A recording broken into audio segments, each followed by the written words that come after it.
Bom dia, boa tarde ou boa noite e sejam bem-vindos a mais uma edição do Goza TV Podcast. Hoje, senhoras e senhores, economista, professor universitário, consultor, jornalista, Carlos Rosado de Carvalho. Eu esqueci algumas profissões, né? Eventualmente. né? Pai. Sim. Bem-vindo mais uma vez. Muito obrigado. E vamos direto ao ponto. Direto ao ponto, saiu da tua cabeça ou foste convidado para fazer parte do projeto? Porque não existe, a impressão que tenho é que não existia antes de ti, mas continua a existir depois de tu saís de lá. Aquilo foi algo que foi criado e convidaram-te para participares? Ou foi algo que tu também criaste, com muita coisa aqui, mas depois chegou uma altura... Pois,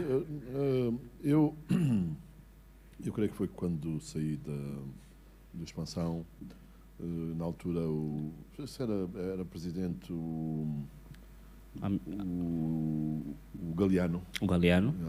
Era presidente da Zimbo, o Galeano. E, portanto, assinei um contrato com a Zimbo, em que havia vários projetos que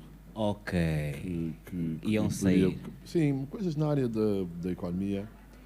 E depois fomos falando e nós começamos, eu e o Eugênio Cussi, e ainda não tinha nome. Era uma rúbrica do telejornal. Exatamente. De sábado. Uhum. E depois decidiu-se, enfim, que nem fui eu que escolhi o nome, foi o Cussi, o Eugênio Cussi, que escolheu o nome.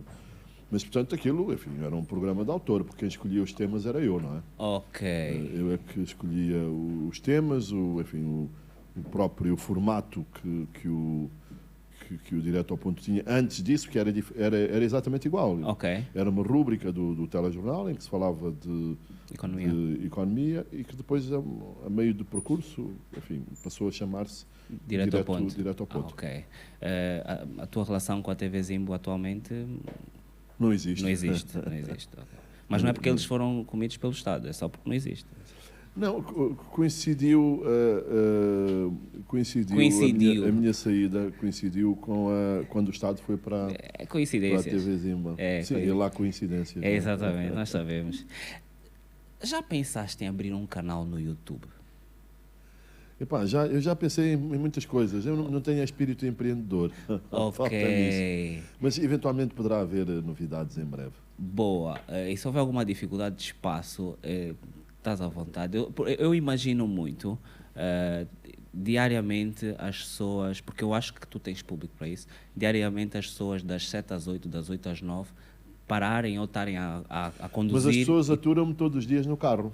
Pois, exatamente, né? Portanto, Isso depois, dias, mas aí tu trabalhas para alguém, sabes? Portanto, estás no rádio... Estou na MFM. Que não é tua, não é estou a falar de uma coisa assim, tipo... Eu tenho que te contratar como agente. Vamos vazar. Eu estou na parte do Cumbu, só falta o Cumbu, mas eu agora estou na parte do Cumbu. Eu vou te contratar como agente. Há bocado falávamos, a última vez que estivemos juntos foi em 2019, 2 anos depois do primeiro mandato. Coincidências, agora estamos juntos em 2024, 2 anos depois do segundo mandato. A próxima é? É em 2029. Não. Economicamente falando, estamos melhor? Estamos piores? Como é que nós estamos? Olha, eu acho que do ponto de vista económico nós estamos pior. Eu justamente hoje publiquei um gráfico, fiz um gráfico, eu gosto imenso de gráficos. Tivemos acesso. Publiquei nas minhas redes sociais e esse gráfico, o que é que nos diz? Dá-nos a evolução da produção de petróleo e dá-nos a evolução da população. Crescimento populacional. E, portanto, nós, em 2011, acho que o gráfico começa em 2011, nós produzíamos em 2011 quase 1 milhão e 800 mil barris de petróleo por dia. Agora, em 2023, produzimos à volta de 1 milhão e 100 mil. E neste período, a população aumentou de 23,6 milhões para 34,1 milhões. Não é? Portanto, isso diz tudo. nós vivemos do petróleo, infelizmente, somos uma economia petrodependente e portanto, este gráfico eu acho que eu escrevi ali, legenda por vossa conta, e é um país que vive dependente do petróleo, em que nós perdemos 700 mil barris de petróleo neste período e a população aumentou 10 milhões. Portanto, isso, enfim, o gráfico fala por si. Mas tu achas que a culpa é nossa, que não paramos de nos reproduzir? Ou é de quem perdeu esses barris? Porque esses barris estavam aí, onde é que andam? Não, a culpa não é nem dos barris, nem das pessoas. Nós nascemos muito, como se costuma dizer. Mas eu não sou defensor de uma política de repressão da natalidade, qualquer coisa tipo China, e nem precisamos. Claro. Eu sou adepto da informação. As pessoas devem ter filhos informadas. Eu acho que é isso. Planeamento, justamente. É esse o problema. Porque se nós formos a ver, nós até temos pouca população. Exatamente. Nós somos 34, 35 milhões agora, em 2024. O deputado... E temos, no Mochico não há ninguém, não é? Mas o deputado do Esteves Hilário esteve aí, o ano passado, há pouco tempo, e disse que nós somos muitos. A população... Eu perguntava se a economia... somos muitos, por exemplo, em Luanda, e mesmo assim há densidades populacionais superiores a Luanda e no mundo, não é? Mas sabes que há uma previsão da ONU que diz que em 2050 70% da população mundial viverá nas cidades. Nós já vamos em 67%. Ok. Portanto, enfim, nós temos espaço para ter mais pessoas. Agora, a verdade é que a economia não está a gerar empregos para absorver esta gente toda. Quando nós fizemos o programa com o Fundo Monetário Internacional em 2019, veio cá a Christine Lagarde, que era diretora-geral do FMI e agora presidente do Banco Central Europeu. Eu fiz-lhe uma entrevista por e-mail e ela dizia: a África precisa, porque não é um problema nosso só, a África precisa de 20 milhões de empregos por ano e cria 10 milhões de empregos por ano. Ok. Constantemente. Portanto, nós estamos todos os anos com um déficit de 10 milhões. Portanto, o problema não é apenas Angola. O problema é regional. E dizias, o problema não é ter caído a produção de petróleo, o problema é nós não produzirmos outras coisas. Esta petrodependência, eu costumo dizer que é um sintoma de uma doença mais grave que nós temos. Tu, quando tens febre, não é doença, tens paludismo, tens amigdalite, tens Covid. São sintomas. É um sintoma. E esta petrodependência é um sintoma de um problema muito grave que nós temos, que é nós não conseguimos produzir bens e serviços com um preço e com uma qualidade que sejam competitivos internacionalmente. Esse é que é o verdadeiro problema de Angola. O problema de Angola, porque se conseguíssemos produzir outras coisas, a redução da produção do petróleo podia fazer umas cócegas na economia e tal, mas não fazia muita diferença. Não fazia muita diferença. Portanto, é isso que acontece. Quando tu tens uma economia diversificada, sabes que a vida é assim, há ciclos económicos, há setores que estão em cima, setores que estão em baixo, e, portanto, se tiveres uma economia diversificada e equilibrada, não tens o problema que nós temos agora com o petróleo, não é? Mas eu lembro-me, eu era menino e moço, e a conversa era a diversificação da economia. Em algum momento nós diversificamos a economia. Nós não produzimos nada esses anos todos, porque aqui há uns anos havia milionários, bilionários, havia... Tu tinhas 1.800.000 barris de petróleo e tinhas 23 milhões de pessoas. Havia mais dinheiro... Do que pessoas. Justamente. Não direi que havia mais dinheiro do que pessoas, mas havia mais dinheiro... Por isso é que eles ficaram com o dinheiro. Em 2008, 2009, em 2008 o petróleo fez $145. E, portanto, havia muito petróleo, caro, e a população era muito E nessa muito altura, menor. eu lembro-me, nessa Portanto, altura... não podes viver da mesma maneira. Mas nessa altura houve inclusivamente a aquisição primitiva, ilegal, ilícita houve muita gente a receber muito dinheiro para investir aqui. E a pergunta que deve-se fazer é: aonde é que está esse investimento? Porque esse investimento daquela altura é que hoje poderia nos dar o dinheiro está fora, não é? eram muito patriotas, mas a primeira coisa que faziam quando tinham dinheiro é pôr o dinheiro no então estrangeiro. tu estás-me a dizer que eles puseram o dinheiro onde eles põem a saúde, lá fora. Exatamente. E a educação? E a educação. Aliás, tu sabes que eu estás a falar sobre isso. Eu costumo dizer, o jingle do meu programa Economia Sem Macas é: o nosso problema não são os câmbios, não é isto. O nosso problema é a educação. É a educação. E é a saúde. São os problemas que Angola tem. Porque o problema dos câmbios a malta resolve. Não tem problema absolutamente nenhum. Com o tempo resolvemos. E esse é que é o grande problema de Angola. Mas nós tínhamos uma economia, porque, por exemplo, as pessoas agora supostamente têm saudades do câmbio de 10. Do câmbio de 10. Claro, mas isto é um assunto que está estudadíssimo na economia. Tu tens um produto que é o petróleo, que uma commodity que tem um bom preço. Exato. Não é? Isso significa que tu tens dólares, tens moeda forte. Exato. Não é? E, portanto, tu compras tudo feito, não fazes nada. Foi o que aconteceu. Tens petróleo, tens divisas, e, portanto, se tens petróleo e tens divisas, é muito mais chato tu fazeres agricultura, aturares os trabalhadores, fazer a indústria. Manda vir já direto. Fazes tudo direto e tens que ter trabalhadores, tens que ter uma organização. Tens que para ter trabalho. Importar precisas de um computador e de uma secretária, não precisas de mais nada. E às vezes falsificas a fatura. Portanto, isso é o que foi. Essa é a verdadeira causa do... E, portanto, todas estas coisas as pessoas dizem, mas no tempo de Zé Eduardo Santos a comida era mais barata. Claro, o câmbio era alto e, portanto... E o Zé Eduardo tinha outra sensibilidade, não é? Quer dizer, o Zé Eduardo jogava damas, não era xadrez, outra conversa. Olha as damas. Eu sei. Há pouco tempo, acho que a semana passada, ou esta semana, veio assim uma conversa de que vamos aumentar o governo. Nós ainda estamos numa altura... Bem, a pergunta é, nós temos um governo, e o governo, a todas as eleições, desde que eu me conheço, perde 10 pontos. Portanto, não é um governo... Deve ser algum algoritmo, não? É que é mesmo 10 pontitos, ali pontitos. Do Facebook, este ano, de certeza que em 2017 vai ser diferente, sabe? Porque o algoritmo está viciado, não sei. Portanto, está ali um governo.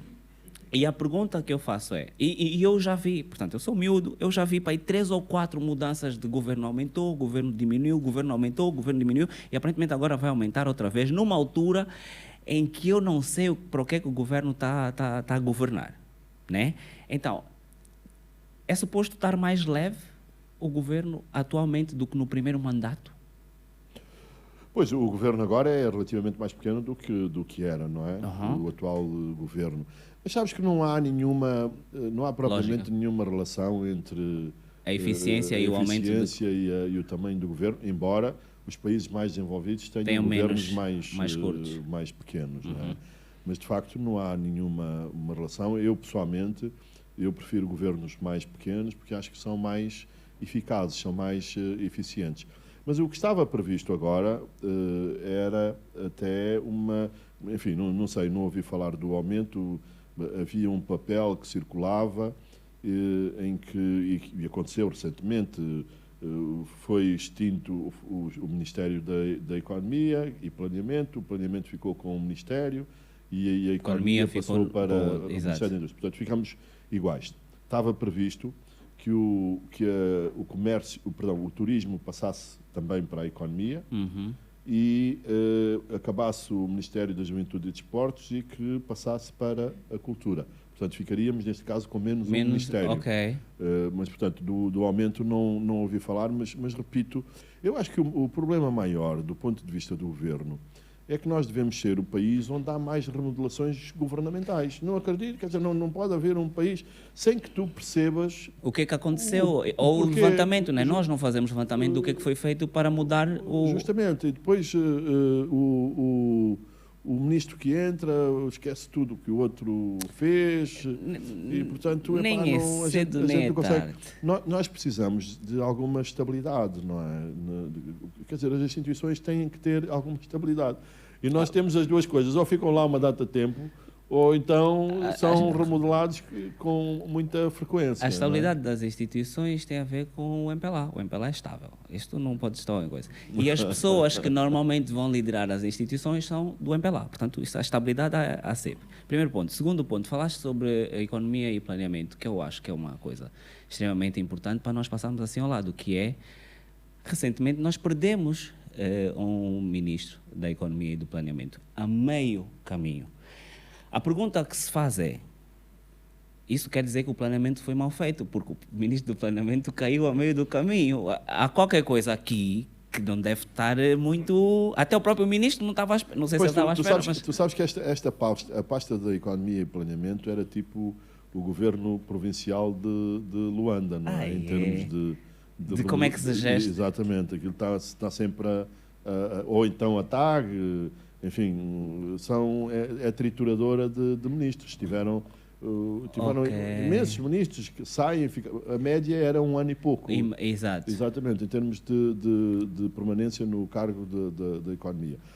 Na economia havia, do meu ponto de vista, ali um erro de casting, que era a circunstância de termos juntado 2 ministérios que não deviam estar juntos. Que é, a economia preocupa-se com a microeconomia.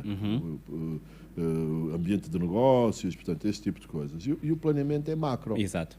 E, portanto, eu nunca entendi como é que estava junta a economia com o planeamento. E, portanto, desse ponto de vista, e do ponto de vista da organização, do ponto de vista da desorganização organizada... Exato. Depois porque eu estava aqui... Até melhoramos um pouco, mas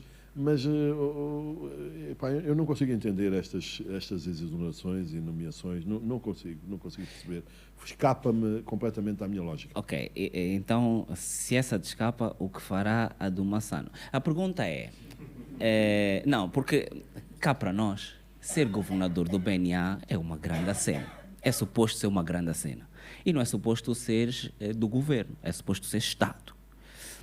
E é suposto estares à parte daquelas macacadas sob ideias do governo. O ano passado, acordámos e o Massano está a dizer o bazar. Não. E depois, não, peraí, motivos pessoais. E depois voltou, não, quero ir, afinal vou para o governo. Nós, literalmente, não respeitamos as nossas instituições. Literalmente. Pois, mas o BNA devia de ser, no caso do BNA, acho que devia de haver um especial cuidado relativamente ao BNA. E eu vou-te dizer o que é que eu achava. Eu uma vez vi o José de Lima Massana dar uma entrevista à TV Zimbo, ao Amílcar Xavier. Enquanto governador? Enquanto governador do Banco Nacional de Angola, em que dizia basicamente eu estou disponível para outros voos. Não é? Ok. Portanto, eu acho que o Massano tinha outras e tem ambições políticas. Ok.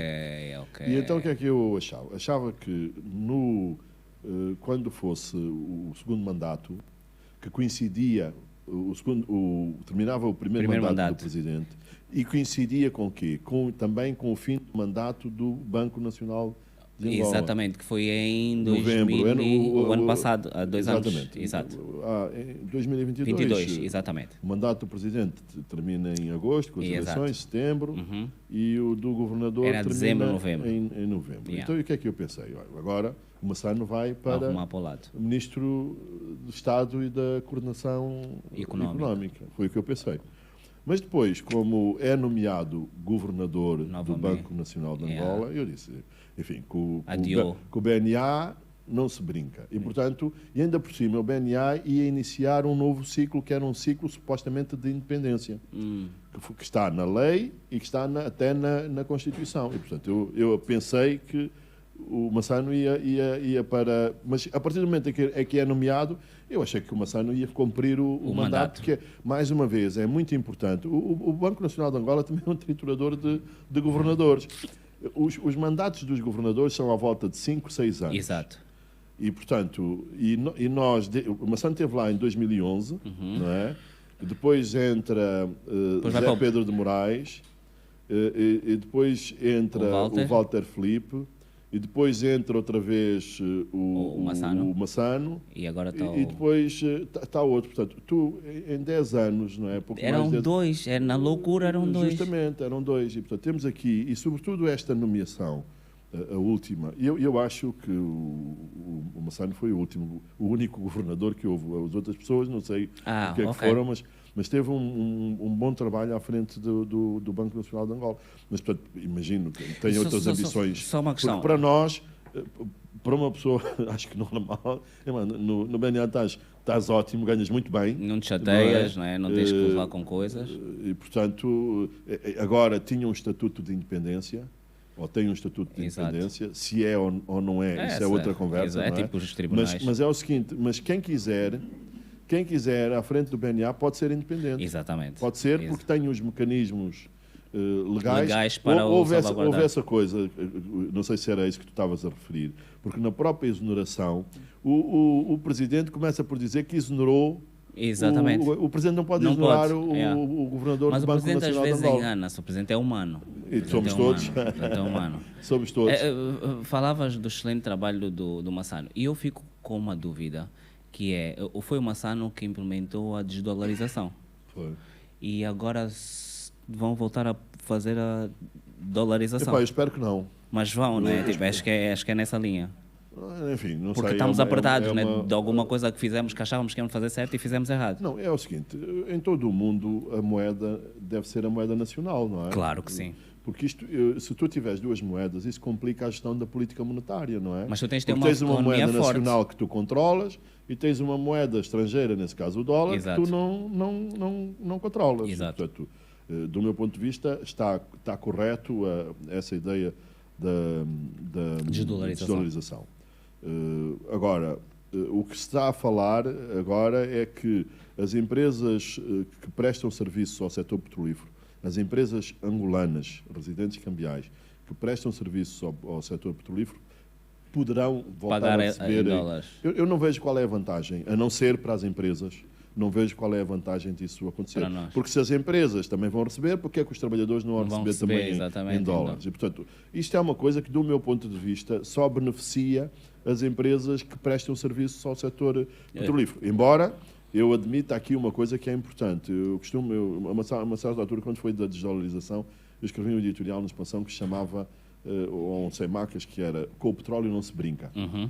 E, portanto, o que acontece é que estas empresas prestam serviço ao setor petrolífero e estão na fila como nós para os dólares, não é? Exato, só que elas vão ter prioridade, vão ter os pois, dólares. Eu não sei, isso pode ser um problema para o setor, se elas não tiverem os dólares. Mas também, aparentemente, resolveram, porque criaram empresas no estrangeiro. Para poder receber. As empresas nacionais do setor petrolífero criaram empresas no estrangeiro e, como já não são residentes cambiais, já recebem em dólares. Mas isto não te parece que tudo funciona desde que seja para o estrangeiro? Se for estrangeiro, vamos dar um jeito. O angolano, pô, caralho. Mas se for estrangeiro, vamos dar um jeito. O angolano, caralho. Eu acho. Isto é tão bonito que a pergunta é: então por que saíste do Conselho da República, pá? Porque aquilo estava tão bom. Eram nos carros, não querias carros, queres ver? Não, mas eu não tinha carro. Olha, pelo timing, eu acho que aquilo foi. Enganei no timing, saí muito cedo. Tu chegaste lá e disseste, nós precisamos de estradas novas. E alguém disse, chefe, carros, carros. E então, não quero carros, vou-me embora porque senão vou ser associado a uma coisa que não deve ser. Não, sabes que, enfim, eu gosto de me sentir útil, não é? Claro. Nos lugares onde estou. E não me sentia útil e, portanto, renunciei. É só, não tem nada mais do que outra coisa senão essa. Sabes que, enfim, eu não estou aqui a revelar alguma coisa que não se saiba, não é? Mas, por exemplo, enfim, o Conselho não tinha propriamente acesso ao Presidente. Durante o tempo que eu estive lá, tivemos uma reunião com o Presidente e eu acho que, quer dizer, quem aconselha o Presidente tem que estar nomeadamente, não é? Enfim. E no teu caso, se calhar tens mais que fazer, né? Tipo, se for para falar com o dono do cão, quando tu tens de falar com o cão, se calhar, tipo, vou dar aulas. Não me pagam, mas vou dar aulas. É um salário da porcaria, mas vou dar aulas. Pois, mas a principal razão era, de facto, essa. Não me sentias útil. Não me sentia útil. E aceitaste para poder dar contributo e não sentiste que estava... Justamente, eu quando aceitei, eu disse uma coisa que, enfim, que era o seguinte. Eu achava que o Conselho tinha pessoas que pensavam pela sua própria cabeça e que iam dizer ao Presidente exatamente aquilo que as pessoas achavam. E que, naturalmente, o Presidente ia aceitar ou não aceitar o que as pessoas dissessem. Mas, portanto, que o Presidente ia ter mais informação para... Melhor tomar as decisões. Justamente, para decidir. E, portanto, enfim, na minha opinião, isto não estava a acontecer. Portanto, fui-me embora, renunciei. É engraçado que digas isso, porque há pessoas do MPLA que dizem que o Presidente não ouve nem as pessoas do MPLA. Eu fico a pensar, o que é que tu pensas que tu é? Quem é que tu pensas que tu és para te dar ouvidos? A ti. Então, eu não tinha propriamente essa expectativa. Como eu te disse, as pessoas têm conselheiros e depois a decisão final é do aconselhado, não é? Exato. Mas, portanto, quando não tens a oportunidade sequer de dizer aquilo que tu pensas, não é? Isso já não és conselheiro, és outra coisa qualquer. Por falares nisso, tu não achas que por falares as coisas que falas, por pensares como pensas, tens sido, sei lá, às vezes põem de lado, ou às vezes falam mal contigo, às vezes não falam contigo. Não acontece na tua vida? Olha, sabes que eu não tenho, enfim, nenhuma... Essas coisas que as pessoas dizem, tu falas e dizes o que pensas e não te acontece nada, e não acontece nada. Nunca recebi nenhum telefonema. Mas as pessoas mostram preocupação. As pessoas que me conhecem, sim. As pessoas dizem que me conhecem e que não me conhecem, não é? Receiam muitas vezes pela minha integridade física e eu não tenho esse problema. Agora, há naturalmente, enfim, poderá haver sanções económicas, não é? De natureza económica. Eu trabalhava na ZIMB e ganhava dinheiro na ZIMB, não é? Eu fui-me embora, deixei de ganhar dinheiro e, portanto, uma pessoa que tem a minha profissão, obviamente que a televisão ajuda bastante. Ajuda, não é? Enfim, precisamos de visibilidade, etc, não é? E, portanto, como sabes, existe um monopólio da televisão em Angola, que é toda do Estado, enfim, à exceção da TV Girassol, mas... Que não é do Estado. Pois, não é? Sei. Não sei, mas vocês sabem... Espera aí, calma aí. A pergunta é, se tu, eu ou algum desses desgraçados aqui, nós somos todos, quiser abrir uma televisão neste momento com dinheiro, pode? Eu não sei se com dinheiro... Eu não sei se a televisão era propriamente um bom negócio, não é? Essa parte essa parte... Quer dizer, eu acho que eu acho que seria um bom negócio. Pô, o MPLA até há 40 anos... Não, uma televisão comercial, não é? Sim. Uma televisão comercial seria seguramente um bom negócio e isso iria provavelmente ajudar a mudar as outras. Definitivamente, não é? definitivamente. Se fosse uma televisão comercial, que tivesse bons programas, que tivesse boa informação, eu tenho a certeza que havia publicidade para essa televisão. Agora, o problema é se tens condições para fazer uma televisão igual. Mas nós já tivemos. Tu já viste, tu tens uma televisão, exige, por exemplo, que se façam diretos, não é? Exatamente. E quando tu tens o polícia a perguntar o que é que vê um jornalista na rua e estás a fazer o quê? Perguntam o que é que ele está a fazer, fica difícil. E o problema não é perguntar, porque noutros sítios podem-te perguntar e tu fazes. Não ligas ao polícia e fazes a mesma. Aqui é mais tiram-te a câmara, tiram-te o telemóvel. Até o chefe chegar. Pois, justamente. Aí fica muito, muito complicado. E, portanto, o problema é que eu tenho feito também a comunicação social pública recebe por ano entre 40 e 50 milhões de dólares. Não é? Baixou, né?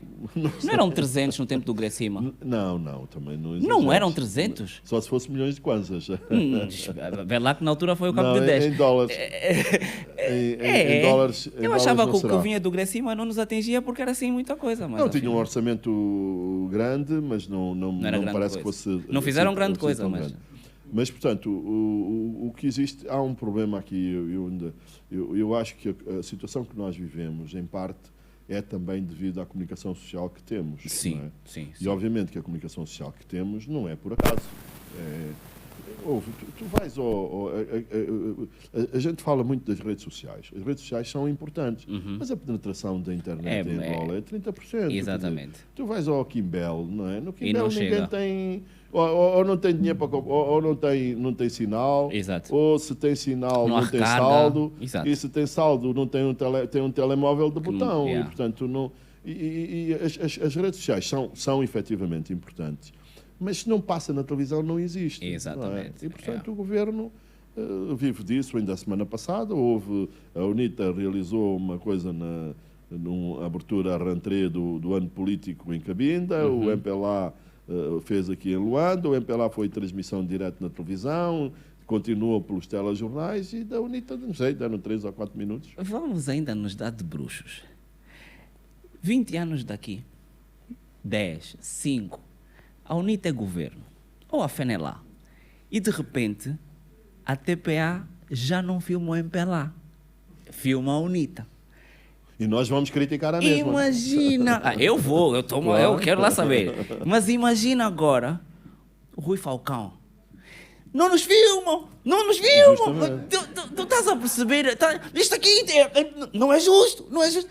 Tu estás a perceber? Porque se for alguém do MPLA na oposição, se calhar vão lhe prestar atenção. Pois, sabes que eu costumo dizer aos meus amigos do MPLA, as pessoas que eu conheço do MPLA, que muitos dizem que eu sou da UNITA, que sou disto, sou daquilo, era da casa do CF, essas coisas todas. E eu dizia, então esperem aí, que se a UNITA for, ou a casa do CF, ou quem for, se vocês seja o partido, se for para o poder, vocês depois vão dizer, vocês vão dizer que ou eles vão dizer que eu sou do MPLA. Portanto, enfim, é normal, sabes? Enfim, infelizmente é assim, porque as pessoas, o Rui Falcão vai dizer isso, ou eventualmente vai dizer isso. Mas pessoas como nós que criticam porque as coisas estão mal, não depende de quem faz. Depende das atitudes. E tu vais criticar seguramente as atitudes e não as pessoas que estão lá, não é? Circunstancialmente. E não há aqui uma prova clara daquilo que nós criticamos, que é quando tu estás a falar com alguém do MPLA e que tu não concordas com a pessoa, ele não tenta te convencer, ele só te diz que és da UNITA. Tu sabes que o Tico e o Teco parece que não batem também. Tu sabes que há muitas pessoas, eventualmente cada vez mais pessoas, sobretudo em grupos mais privados, que criticam o do MPLA também. Do MPLA. Mas eles acham que tem uma espécie de enfim, não sei... eles podem, nós não, né? Exatamente. Eles podem criticar.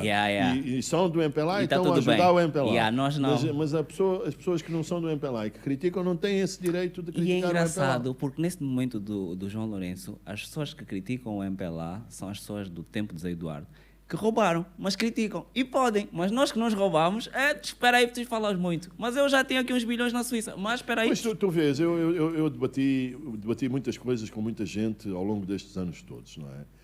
E algumas pessoas, quando eu volto a debater com eles agora, eu faço-lhes questão de recordar, de lembrar.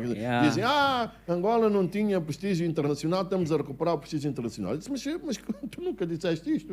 Mas agora havia muita corrupção. Eu disse, mas tu nunca disseste que havia corrupção. Exatamente. E, portanto, enfim, são pessoas que estão atrás do tacho, não é? Sabes que eu imagino que o MPLA seja a maior agência de emprego, não é? Do país, definitivamente. Aquela coisa dos quadros do MPLA é a maior agência de emprego do país.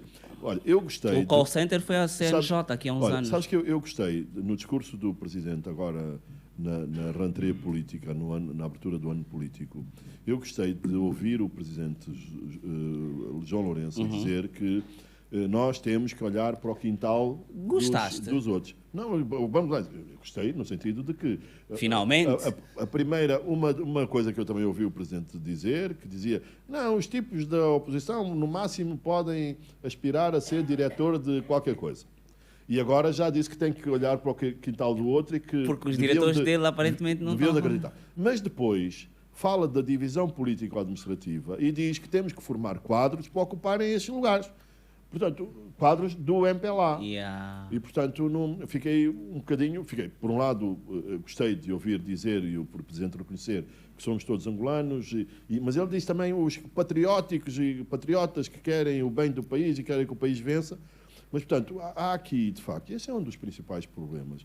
E é um problema original, é um pecado original. O Presidente Agostinho Neto, quando declarou a independência de Angola perante África, Angola, África e o mundo, disse que o MPLA é que dava as orientações para o Estado angolano. E, infelizmente, é uma coisa que persiste e é um pecado original e é das coisas piores. E eu acho que, à medida que o tempo vai passando, as pessoas vão querendo colaborar menos.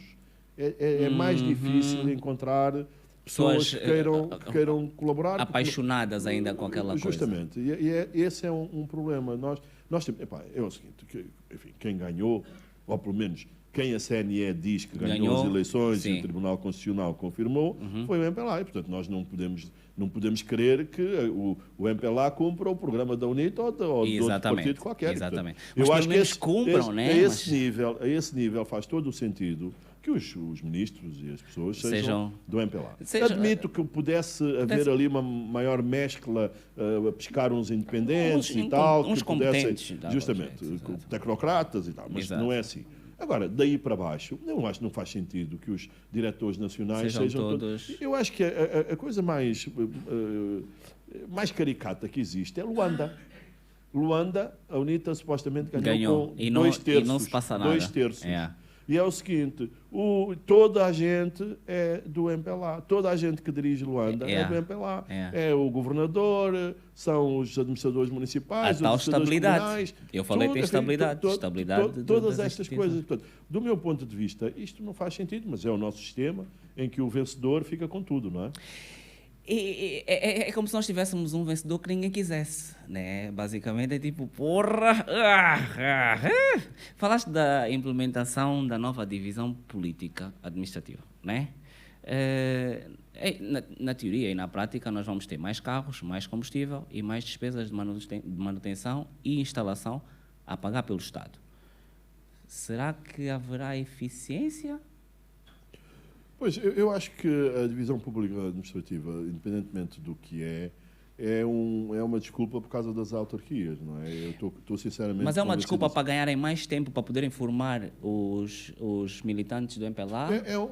É uma distração que arranjaram por causa das autarquias. Eu entendo o seguinte, vê o próprio conceito de divisão pública administrativa. Aquilo começa dizendo o seguinte, nós vamos dividir as províncias. Por exemplo, eu nasci em Malange, fui crescido no Quimbel e sou de Malange e do Quimbel. Havia divisão em Malange, havia divisão no IJ.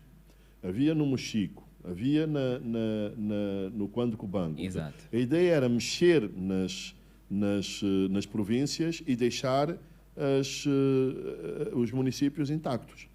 Um ano depois, não é, muda completamente a filosofia.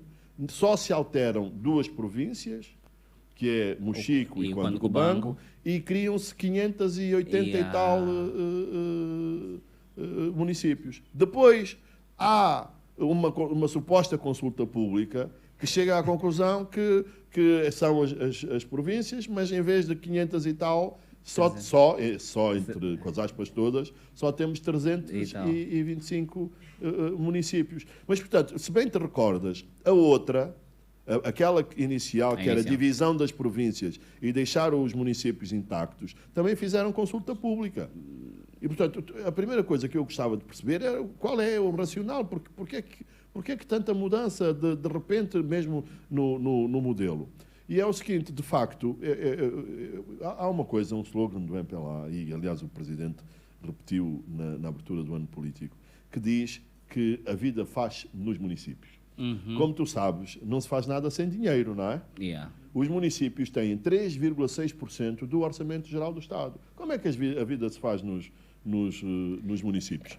Mais uma coisa, o problema é o modelo centralizado que nós temos. Do orçamento, 90% do orçamento é gerido centralmente. 90% do orçamento é gerido centralmente. E depois tens 13,5% para os municípios e tens os outros 6,5% para os governos provinciais. E desses 90%, 80% são da dívida.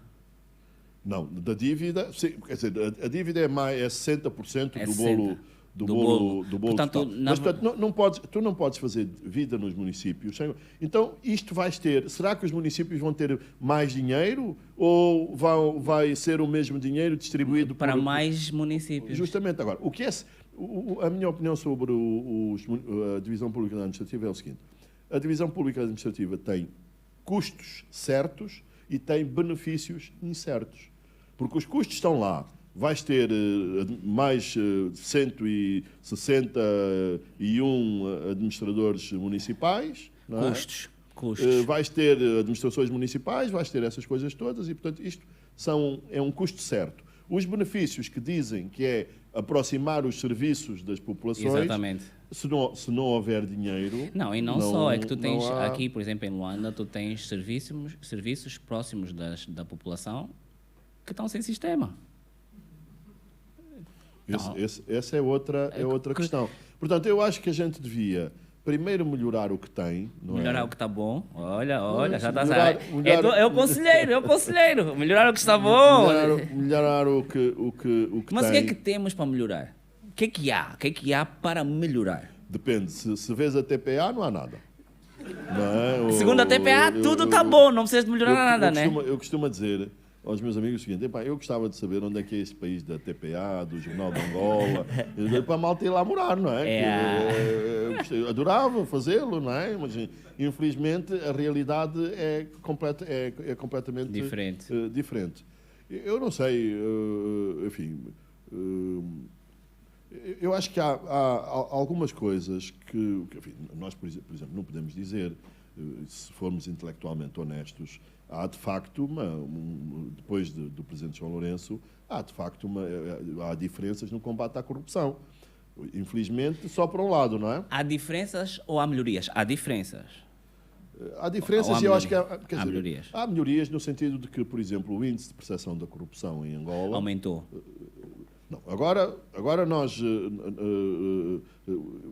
temos que ver o que é aumentar ou diminuir. Primeiro temos que ver o que é o índice. E o que é o índice percepção? É do menos corrupto para o mais corrupto, não é? Então... Portanto, quando tu desces no ranking, estás mais corrupto, não é? E, por exemplo, neste caso, apesar do Jornal de Angola ter dito que subimos 5 lugares, de facto, nós descemos 5 lugares. Nós éramos 116 e passamos para 121, ok? E o Jornal de Angola fez uma manchete a dizer que Angola tinha subido 5 lugares. Mas os jornalistas do Jornal de Angola, o menos é mais?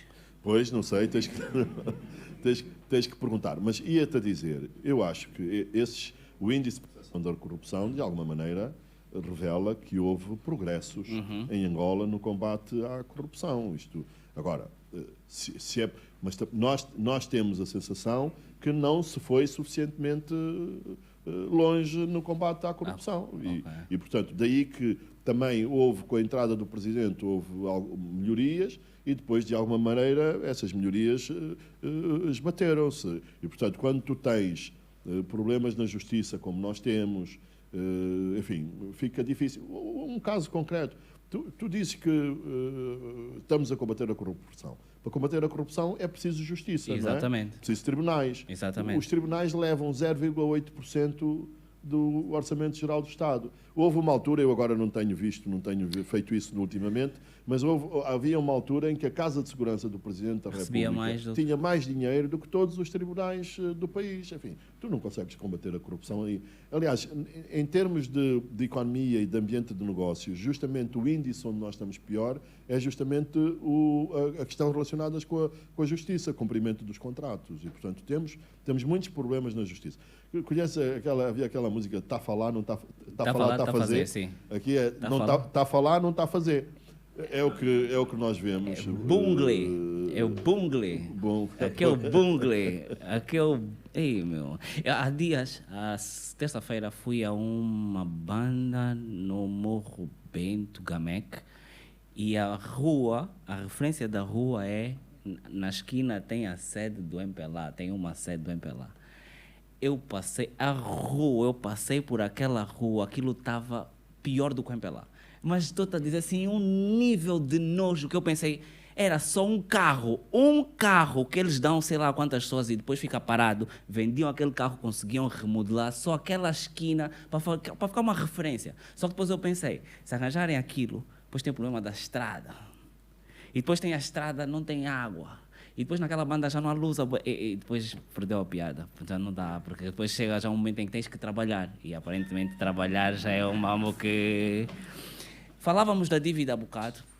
Ao ritmo que nós estamos em relação ao pagamento da dívida, e com as nossas, e tu poderás nos explicar melhor isso, com as nossas ligações perigosas entre a China e os Estados Unidos, e a China e os Estados Unidos, quando é que achas que poderemos estar mais aliviados? Olha, eu não sei se vamos estar aliviados. Eu vejo, por exemplo, ainda hoje eu comentava isso. O Presidente assinou ou autorizou que o Ministério da Construção contraísse uma dívida externa, 243 milhões de dólares, para a requalificação da cidade do Quito e da cidade do Conge. É o seguinte, eu pergunto-me, será que nós temos que fazer dívida externa para reabilitar ou requalificar uma cidade? Nós não temos valências internas que possam fazer isso? Seria até uma boa oportunidade para, enfim, alavancarmos as empresas nacionais, exatamente, etc. Estimular. Eu tenho dúvidas. Enfim, o Nova Vida também tem 260 milhões de dólares, dívida externa, para requalificar o Nova Vida. Calma. O Nova Vida que se chama Nova Vida. Sim. Que não tem 20 anos. Recebeu agora mais um... Não, é a filosofia nossa, infelizmente, tu constróis, rebenta e fazes de novo. É isso. Não há manutenção. Manutenção só do MPLA, não, né? Há, no poder. No poder. Não há manutenção. Há um amigo meu que diz que na língua Bantu, nas línguas Bantu não existe essa palavra. Não existe a palavra. Não sei. Estou aqui a dizer, não sei se é verdade, se não é verdade. Mas a verdade é que nós não temos manutenção. E depois fica tudo mais caro. Eu estive agora no Quito, no domingo, não há voo direto, eu fui para o Uambi, depois fui de carro para o Quito, e nós vemos, sobretudo, com a aproximação do Quito, a estrada está a ficar toda esburacada. E o que eu estou a ver é que aquilo vai continuar, e quando rebentar, vamos fazer outra estrada. Vamos fazer Aconteceu isso em Malange, não é? Agora, ali entre o local e Malange, a estrada rebentou toda e depois fizeram de novo. E, portanto, é de facto esse problema. Há pessoas que defendem o seguinte: não vamos fazer mais projetos, vamos gerir aquilo que nós temos. E, portanto, se nós continuarmos, ou se o Presidente continuar com este apetite voraz pela dívida, nós não vai aliviar, vai piorar. O que vai acontecer é que vai piorar, não vai melhorar. E, portanto, nós temos que começar e que pensar seriamente na questão da dívida pública. Agora, é o seguinte, sobretudo, temos que pensar neste modelo, porque é o seguinte, Tiago, a dívida não é... Nós não podemos diabolizar a dívida. O problema não é a dívida. Exato. O problema é a gestão. Como é que tu utilizas o dinheiro da dívida. Porque, supostamente, esse dinheiro foi emprestado, nós devíamos ter investido em infraestruturas, etc. Isso ia fazer emprego, ia alavancar a economia. Exato. Exatamente. E, portanto, e tu, com os rendimentos, pagavas a tua dívida. Exatamente. E, portanto, o que nós estamos a assistir é que não é isso que está a acontecer. Portanto, o problema não é a dívida, o problema é a forma como a gente gasta a dívida. E se nós nos estamos a endividar ainda mais, e depois é a opção pela dívida externa, que aí também tens problema. Porque, repare, essa coisa dos ajustes diretos de que se fala, tu vês que o Presidente justifica a contratação simplificada com o recurso ao crédito externo. Porque quando tu pedes dinheiro emprestado para fazer uma estrada, não penses que és tu que vais fazer a estrada, é o teu credor. A empresa o teu que vai dizer qual é a empresa que vai fazer a estrada e explica e faz-te esse tipo de exigências. E, portanto, se nós continuarmos esta voracidade pela dívida externa, enfim, nós podemos questionar também se há capacidade interna de... Mas tu só vais questionar porque tu não estimulas isso. Porque tu, quando tens dinheiro, mandas para fora. Justamente. Mandas para fora. Enfim, eu não é? Pois. Eu primeiro não tenho dinheiro. Pois, o problema é esse. O problema é esse. Quem devia ter dinheiro não tem. Se calhar também mandaria, não é? Percebes? 2 dedos de teto, vai dar para a Espanha. Quem tem... Havia um amigo meu dizia-me que um general, não sei, dizia que a única coisa que o Kwanza servia era para comprar dólares. E esse general, eu aposto contigo que era do MPLA. Pois, mas não é preciso ser do MPLA para perceber, não é? Que nestas condições a melhor atitude é trocar. É trocar, porque tu já tens, enfim, estamos nesta situação da crise cambial, não é? Em que uma forma de tu protegeres as tuas poupanças é o quê? Divisas. É teres em divisas, porque os próprios ativos que tu tens, dizem, vou comprar ativos para... Os próprios ativos, quando o Kwanza desvaloriza, eles também desvalorizam, não é? Quando era câmbio de 100, o preço não é o mesmo, não é? Agora está a 1000 e já não é a mesma coisa. Portanto, é uma atitude racional dos agentes económicos, não é? É o seguinte, Tiago, patriotismo não existe na economia. Na economia? Não existe. Não, ninguém faz... É dinheiro mesmo, é dinheiro, e o dinheiro é... Tu sabes que eu costumo dizer, há pessoas que se escandalizam, porque às vezes nós vemos dizer, uma empresa que até dá lucro despede trabalhadores.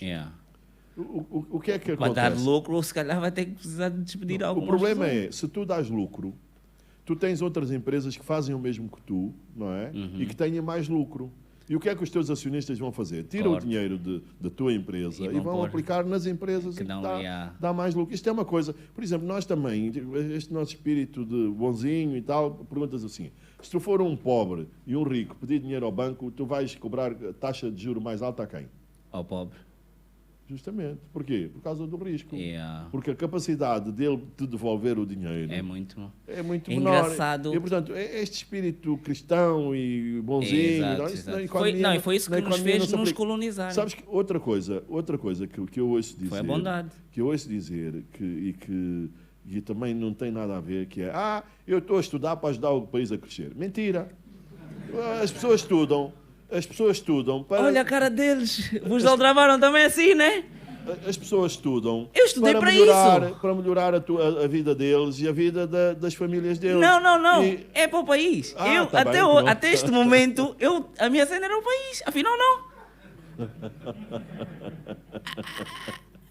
Eu sabia então, mas tu gostas tanto do país porque estás sempre a falar mal do país. Eu não falo mal do país. Eu não falo mal do país. Estás sempre a gozar com o país? Não. Eu falo tu não podes falar dessas coisas, dos incompetentes que estão a atrasar o desenvolvimento desta nossa grande nação que se chama Angola. Vai lá dizer isso ao ministro É diferente.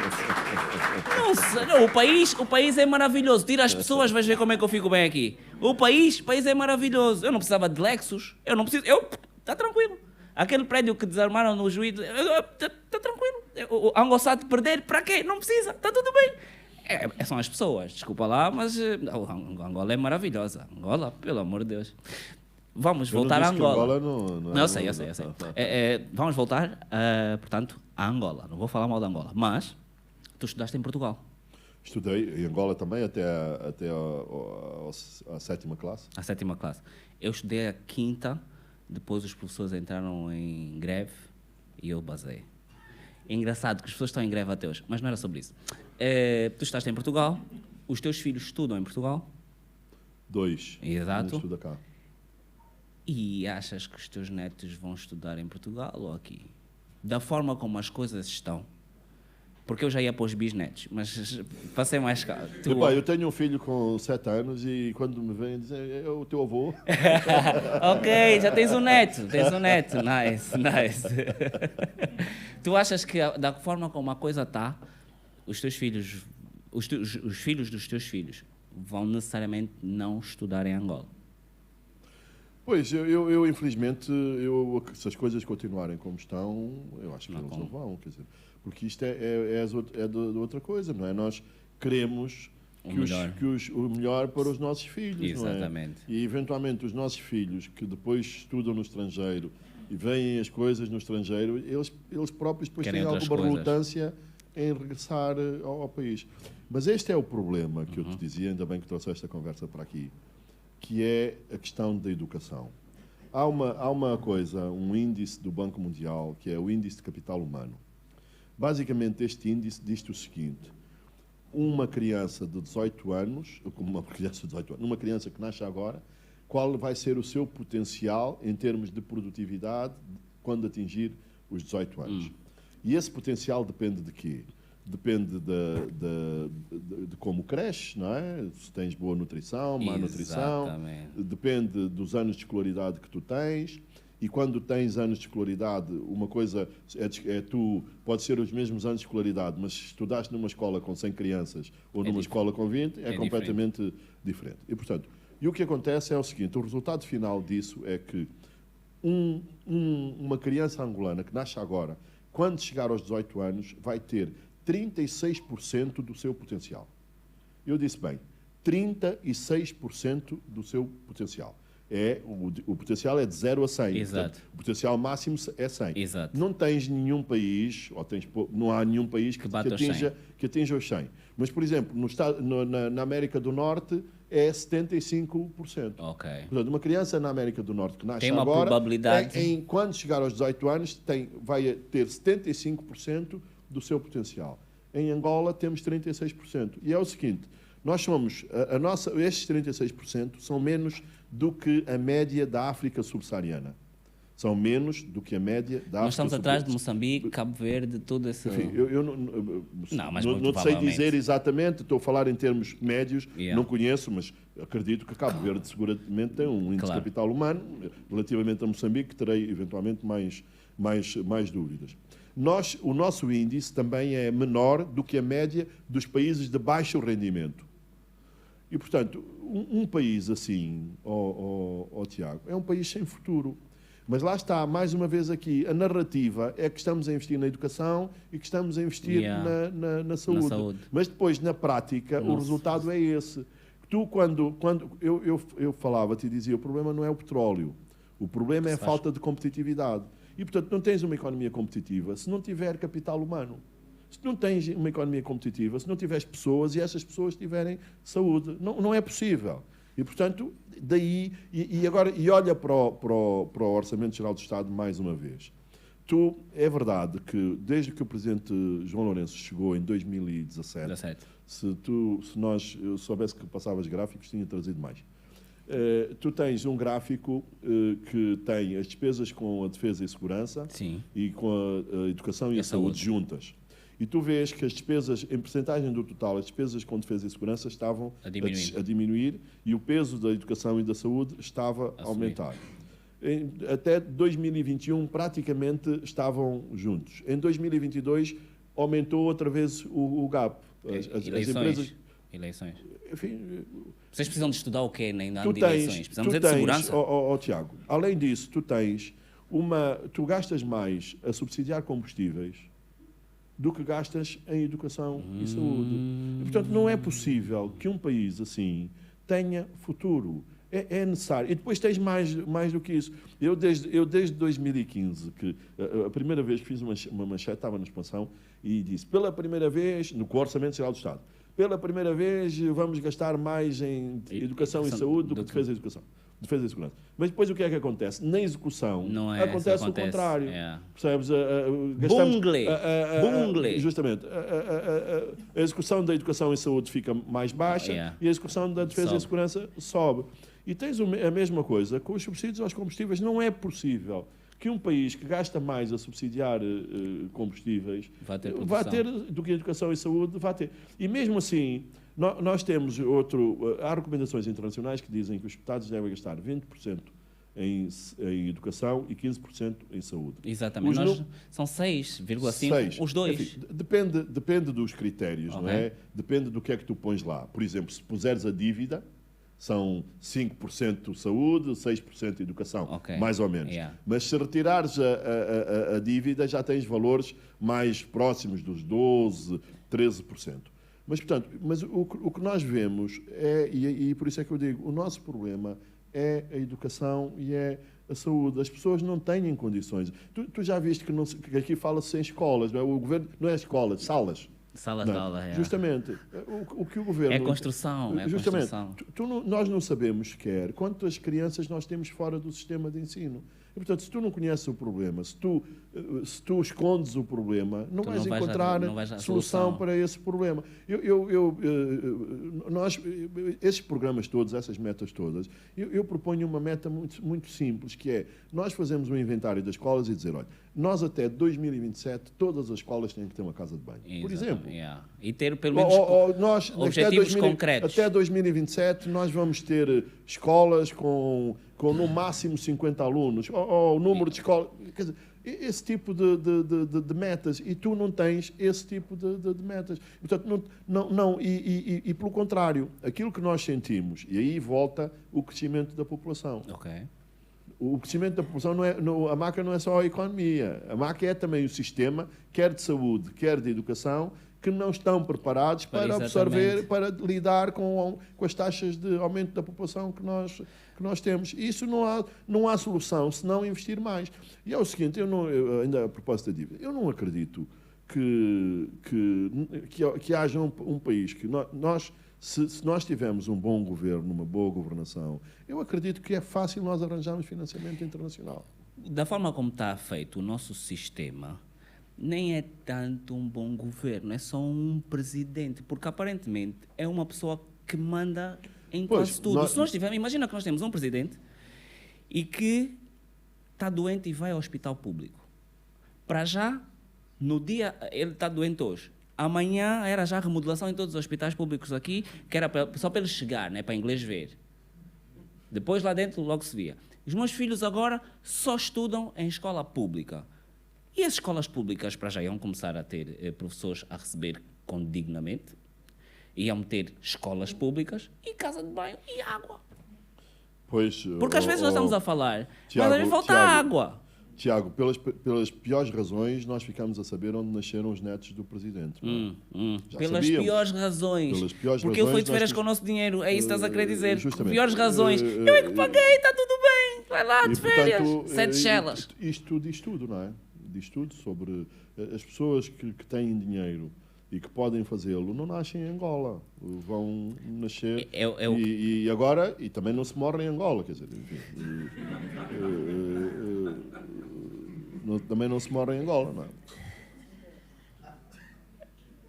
é?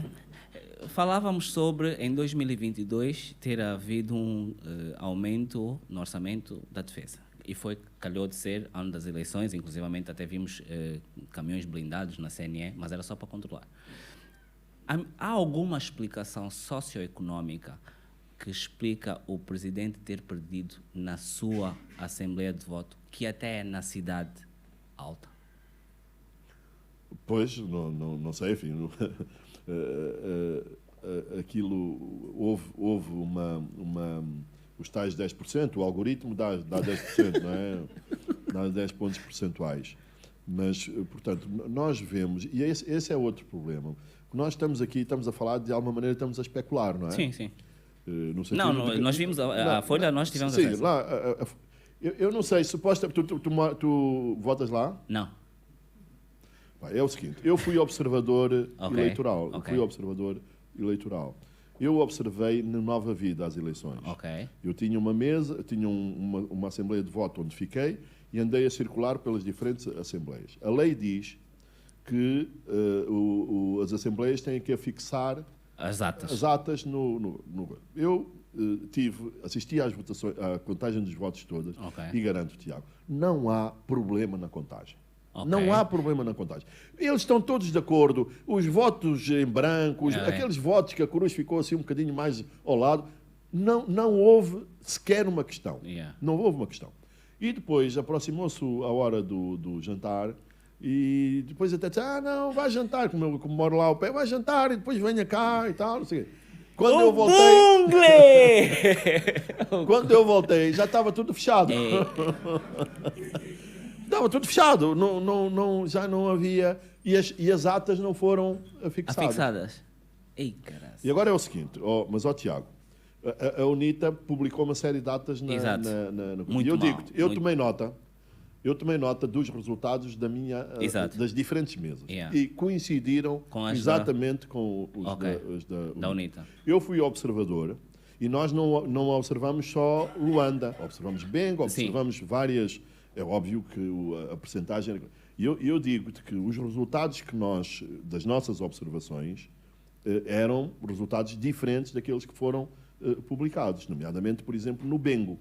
E o que eu estou aqui a tentar dizer é o seguinte, é que nós não conhecemos os resultados das eleições. Tipo, tu vais ao supermercado e compraste fruta, e dentro da fruta compraste maçã, compraste laranja, compraste, enfim, o que foi. E depois compraste carne, e compraste frango, compraste não sei o quê. E depois compraste mercearia.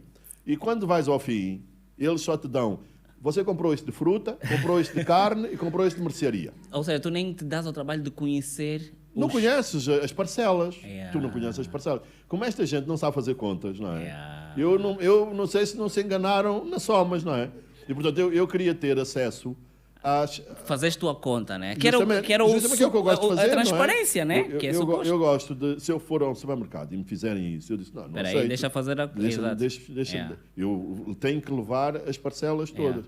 E, portanto, o que aconteceu em Angola nas eleições de 2022 é exatamente isso. Nós não conhecemos os resultados das eleições. Okay. E, portanto, nós não conhecemos praticamente nada.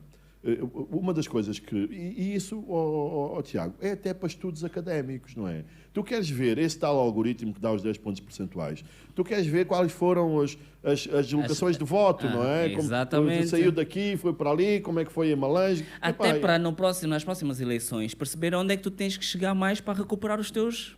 Justamente. E, portanto, nós não temos... Até os inquéritos de opinião, nós falávamos da polícia, não é? Exato. Se houver uma sondagem, não é? Não se fazem sondagens em Angola. E tu sabes, é o seguinte, os únicos, quem faz normalmente, quem encomenda as sondagens, são os partidos, eles fazem, mas depois são as televisões e é a comunicação social que emenda.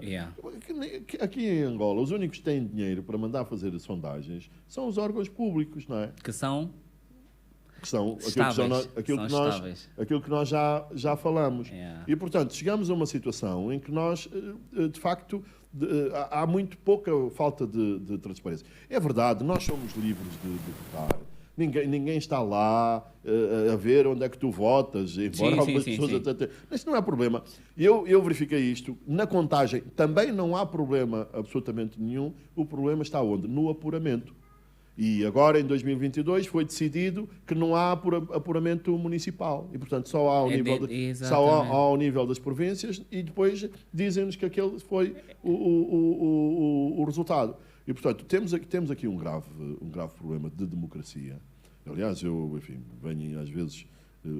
essas missões americanas que vêm cá e às vezes pedem para falar comigo, eu disse, não percebo como é que vocês reconheceram os resultados das eleições assim tão rapidamente. São resultados que a gente não conhece. Não percebeste? São os interesses. É o corredor do Lubito, agora vai de carrinho. Por falar em carrinho,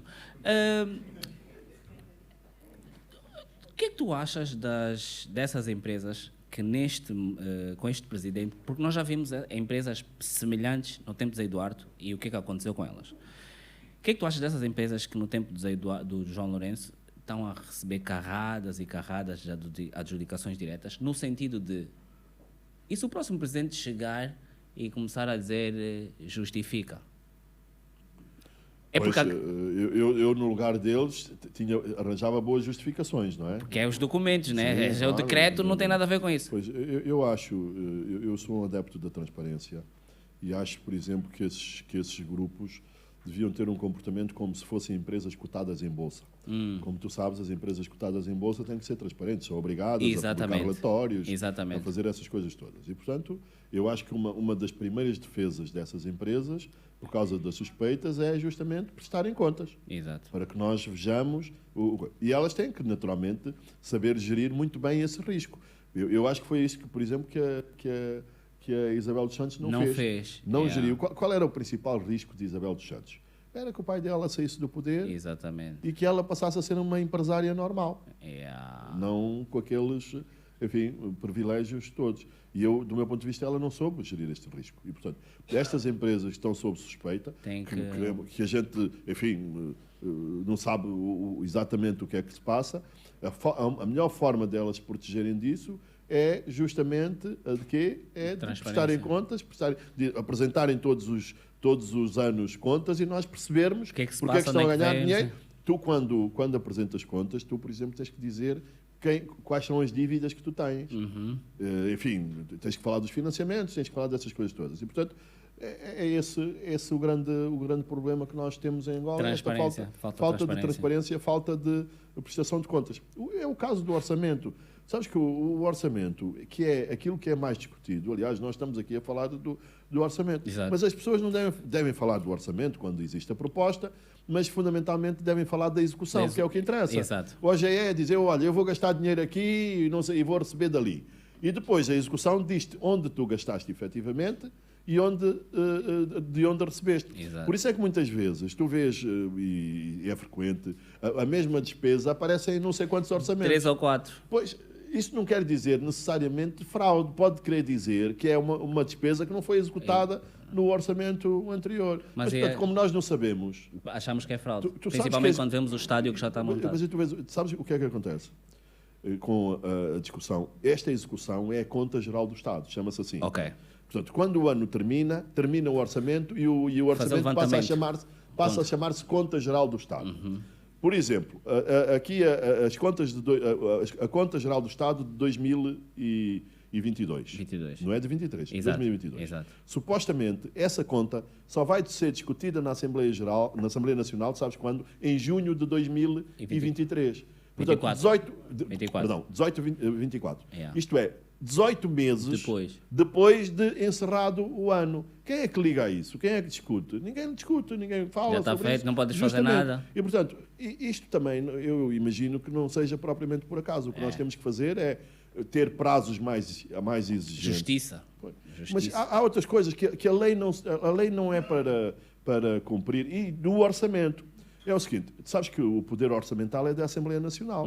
Portanto, quem propõe é o Governo, mas aquilo é uma lei da Assembleia Nacional. Exato. E é o seguinte, os nossos deputados, por proposta do Governo, já há uma data de tempo que aprovam uma lei que diz que nas regalias vem a dizer que estão suspensos determinadas regalias. Uma das regalias é justamente a do carro para apoio à residência. Portanto, os carros para apoio à residência estão suspensos por uma lei aprovada por quem? Pelos deputados. Exato. E, portanto, eles receberam o carro. Isto quer dizer, como é que os próprios deputados que aprovam uma lei, suspendem uma regalia, eles depois recebem os carros... Eu acho que é o timing. Eles aprovaram essa lei, mas os carros já tinham sido encomendados. Não, isto é uma... Isso é bungle! Sabes que isto aparece por defeito nos orçamentos. Desde a crise, a desculpa é a crise. Diz, como estamos em crise, nós vamos suspender as regalias. Depois põe. Uma delas justamente, uma delas é essa. Portanto, tu tens, por exemplo, nós temos uma lei da sustentabilidade fiscal. Isto significa que, por exemplo, o Governo tem que apresentar um documento de estratégia fiscal para acompanhar a proposta do Orçamento Geral do Estado. O Governo tem que apresentar um orçamento plurianual, que é para nós não termos um orçamento a 4 anos. O Governo tem que apresentar um plano de endividamento a médio e longo prazo. E é o seguinte... Isto são documentos que têm que acompanhar o Orçamento Geral do Estado. Portanto, no limite, a Assembleia Nacional nem devia de se receber o orçamento de 2024. Porque este orçamento, que já entrou em vigor, era proposta, não tem nada disso. Não tem documento de estratégia fiscal, não tem orçamento plurianual, não tem plano de endividamento de médio prazo. E, portanto, quem são? Portanto, as leis só são respeitadas quando convém. Do resto, as leis não são respeitadas pela própria Assembleia Nacional. Não é? Precisamos de um novo... Eu acho que nós precisamos de um líder, que só porque, como o sistema está montado, só uma pessoa é que decide tudo. Então, se essa pessoa vier mesmo já, tipo, a partir de agora, talvez os meus Maybach vou vender. Agora só vou andar de azulinho. Eu acho que é estúpido. Eu acho que pode se chamar de estupidez. Nós há anos que rebentamos milhões de dólares em carros Toyota. Todos os anos. Todos os anos. E desde que eu me conheço, que é só carros de luxo. Sabes que a própria não há lei uma prevê... fábrica. Vocês não fazem uma fábrica. Aqui mesmo, tipo, vossa geração mesmo, só uma fábrica. Não, nada. Todos os anos é sempre a mesma conversa. Vocês até já sabem. Vocês até já ficam no site da Toyota à espera do novo modelo. Não fazem só já aqui. Emprego! Eu não consigo. Falavas da... Bolsa de Valores. Hoje li que a Unitel, o BFA e a ENSA são as empresas que estão para ser privatizadas. Só hoje? Eu vi hoje. Esse bungle já vem desde... Não. Já vem à boé. A minha pergunta era precisamente essa. Vais investir? A mais evidente é a Sonangol. A Sonangol, em 2008, 2009, há declarações do engenheiro Manuel Vicente a dizer que a Sonangol ia ser cotada em Londres e Nova Iorque. Olha, teria sido a melhor coisa que nos podia ter acontecido. Tínhamos entrado na linha. Justamente. Tínhamos entrado na linha. E, portanto, estás em 2024, não é? Eu costumo dizer que, e escrevi isto várias vezes, porque em todos os pró-privo vem a Sonangol. E é o seguinte, tu não consegues privatizar a Sonangol por uma razão muito simples. A Sonangol tem uma reserva dos auditores que persegue a Sonangol desde o início, que é as relações com o Estado. Tu não sabes, aquilo o Estado já reconheceu que quanto é que deve à Sonangol, etc., mas o Estado não diz quando é que vai pagar. Exatamente. E isso é uma coisa fundamental para uma empresa. De resto, eu nem percebi muito bem mesmo como é que as obrigações são permitidas, foi permitido que a Sonangol emitisse obrigações. Tens a Unitel, é o seguinte... Nós estamos mesmo a vender uma da Isabel, né? Tipo, aqui só assim cá para nós. Estamos mesmo a apanhar uma dela. Quer dizer, aquilo também não era da Também Isabel. não era dela, é o nosso mambo. Era o nosso mambo, sim senhor. Vai falar com o teu pai. Já morreu, tipo o meu. A engenheira Isabel dos Santos tinha 25%. Exato. Mas ela era... Mas era como se fosse... Aliás, ela refere-se, diz que é a minha empresa. Exatamente. Mas não é a empresa dela, coisíssima. Ela mandava e vocês deixam, e nós deixávamos, portanto, ela podia achar. Mas nós temos, Tiago, graves problemas na economia e do ponto de vista da concorrência dos mercados. Por exemplo, a Sonangol, a Unitel, não pode aumentar preços. Nós ficamos todos muito chateados se houver um aumento dos preços. Sim. Mas a verdade é a seguinte, houve uma desvalorização de 40% da moeda agora recentemente. Aí 50% dos custos da Unitel são em moeda estrangeira. E, portanto, a empresa tem necessidade de aumentar as tarifas para reforçar o investimento, porque as telecomunicações exigem muito investimento. E o que acontece, esta coisa que a gente sente, de que as comunicações não funcionam, são os pagamentos que deixamos de fazer, não é? Alguns têm um problema, provavelmente como eu, de ser escutado. Escutado, não é? sim. Eu sou desde criança também, não és o único. Espera aí. Eu às vezes recebo chamadas do estrangeiro e em vez de aparecer o número estrangeiro, aparece um número daqui. É. Deve ser quando o Bófia está a ouvir. Mas voltando à Unitel, não é por acaso que isto acontece. Não é por acaso porque a Unitel, a sorte da Unitel é que tinha algumas reservas antigas. Mas agora as reservas estão-se a esgotar. A Unitel teve um lucro de 36 mil milhões de dólares. 36, era muito bom. 36 mil milhões de kwanzas, que é, enfim, naquela altura, em 2022, é o último ano, poderia ser qualquer coisa à volta de 70 milhões de dólares. Que é bem pouco, A Unitel, em 2012, tinha lucros. Há um palavrão, EBITDA, é uma espécie de lucros de 1.000 milhões de dólares, que era superior a todos os bancos do país. Portanto, a Unitel ganhava mais dinheiro do que todos os bancos juntos. Agora ganha 70 milhões de dólares. Portanto, não tem dinheiro para... Por isso é que o Aguinaldo prometeu iPhones 15, né? Só iPhones 15, né? E o saldo anual. Portanto, a Unitel não tem dinheiro para investir. Tens outro problema também na energia. O Sr. Biden, o Presidente Biden, diz: não, nós estamos a investir 2.000 milhões de dólares, não sei o quê, em Angola. Bungle. Porque não é só... Não, porque bungle é Angola, bungle back, é isso mesmo, bungle. É mesmo isso. Biden, bungle. O sotaque americano. É o seguinte, ninguém privado investe em Angola em energia. Sabes porquê? Não, é porque o custo de energia, o preço de venda de energia é um terço daquilo que custa. E, portanto, só o Estado é que pode suportar. E, portanto, tu vais investir, vendes a um terço. O Estado depois diz-te que paga a diferença. Mas quando é que o Estado vai pagar a diferença? Exatamente. Portanto, o senhor Biden não está a investir. O que é que eles estão a fazer? Estão a fazer como os chineses. Linhas de crédito. Mandam vir os americanos para fazer as empresas americanas é que fazem.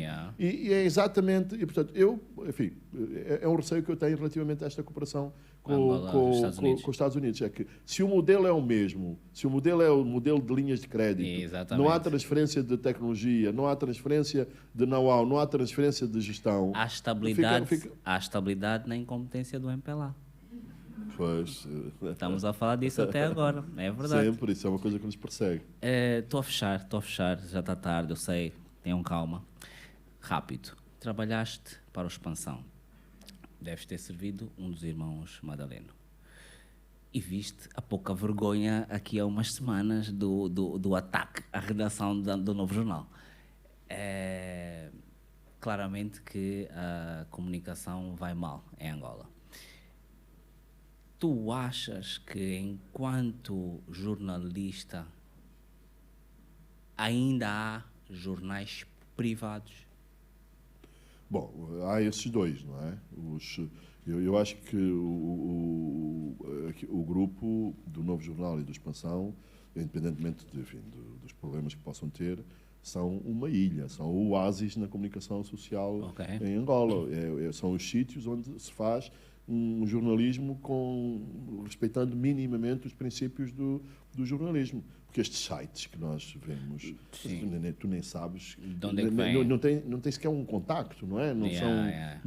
Portanto, aquilo não é jornalismo, é outra coisa qualquer que tu podes dizer. A imprensa, a comunicação social pública é o que a gente vê, também não é jornalismo. Exatamente. Aquilo são comissários políticos que estão ao serviço comissários políticos. Isto é dos anos 80, anos 80. Isto é tempo de Agostinho Neto. Sabes que eu vou-te dar um exemplo.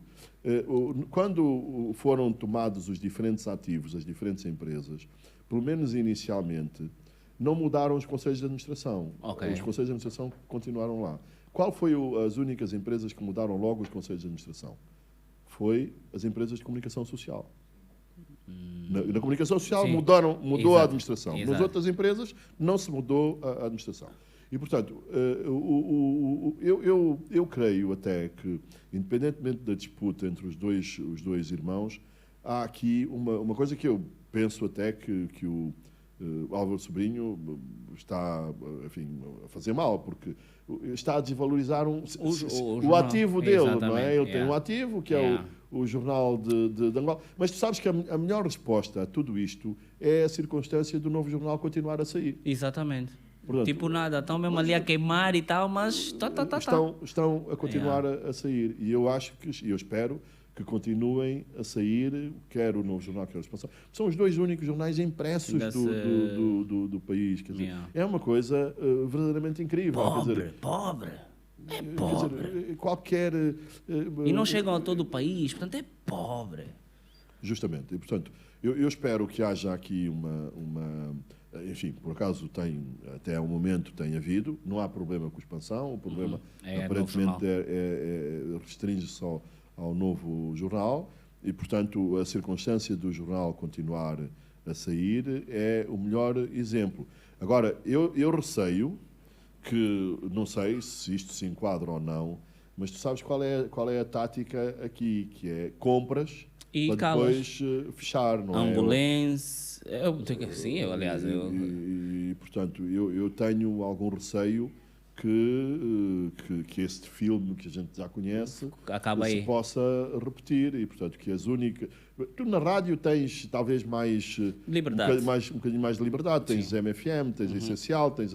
Enfim, na informação, fundamentalmente, tens essas duas. Mas, portanto, eu receio... Há aqui uma sucessão de leis que a gente não percebe, não é? Tens a Lei da Segurança Nacional, tens a Lei das Organizações Não Governamentais, tens a Lei de Imprensa.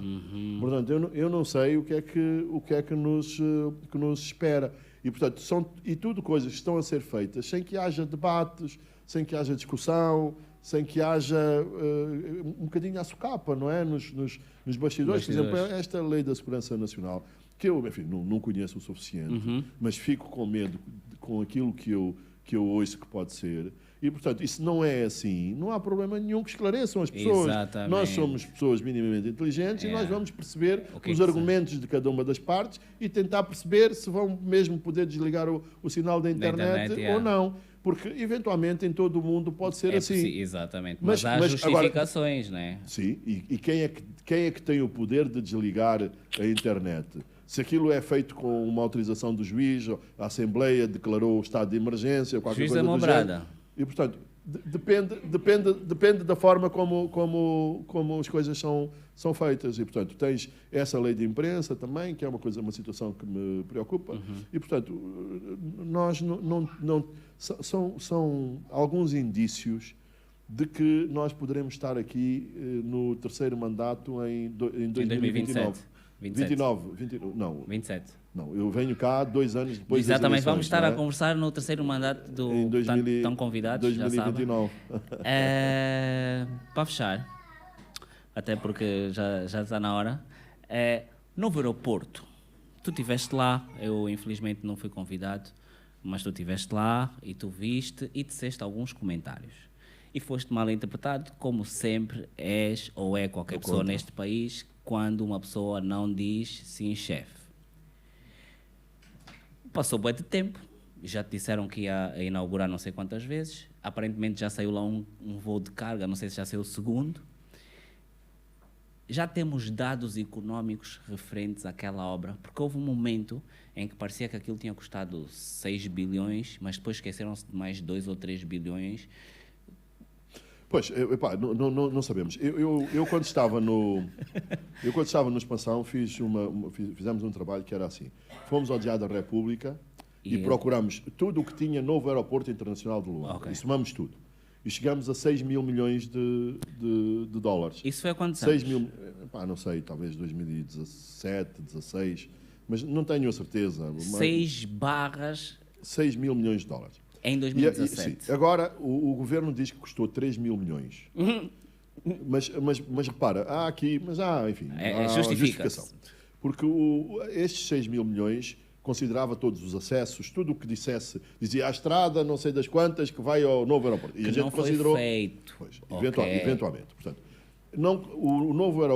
estas contas contam apenas com o novo aeroporto. E aí há uma coisa extraordinária em Angola, que é o aeroporto ficou mais barato do que aquilo que era suposto ficar.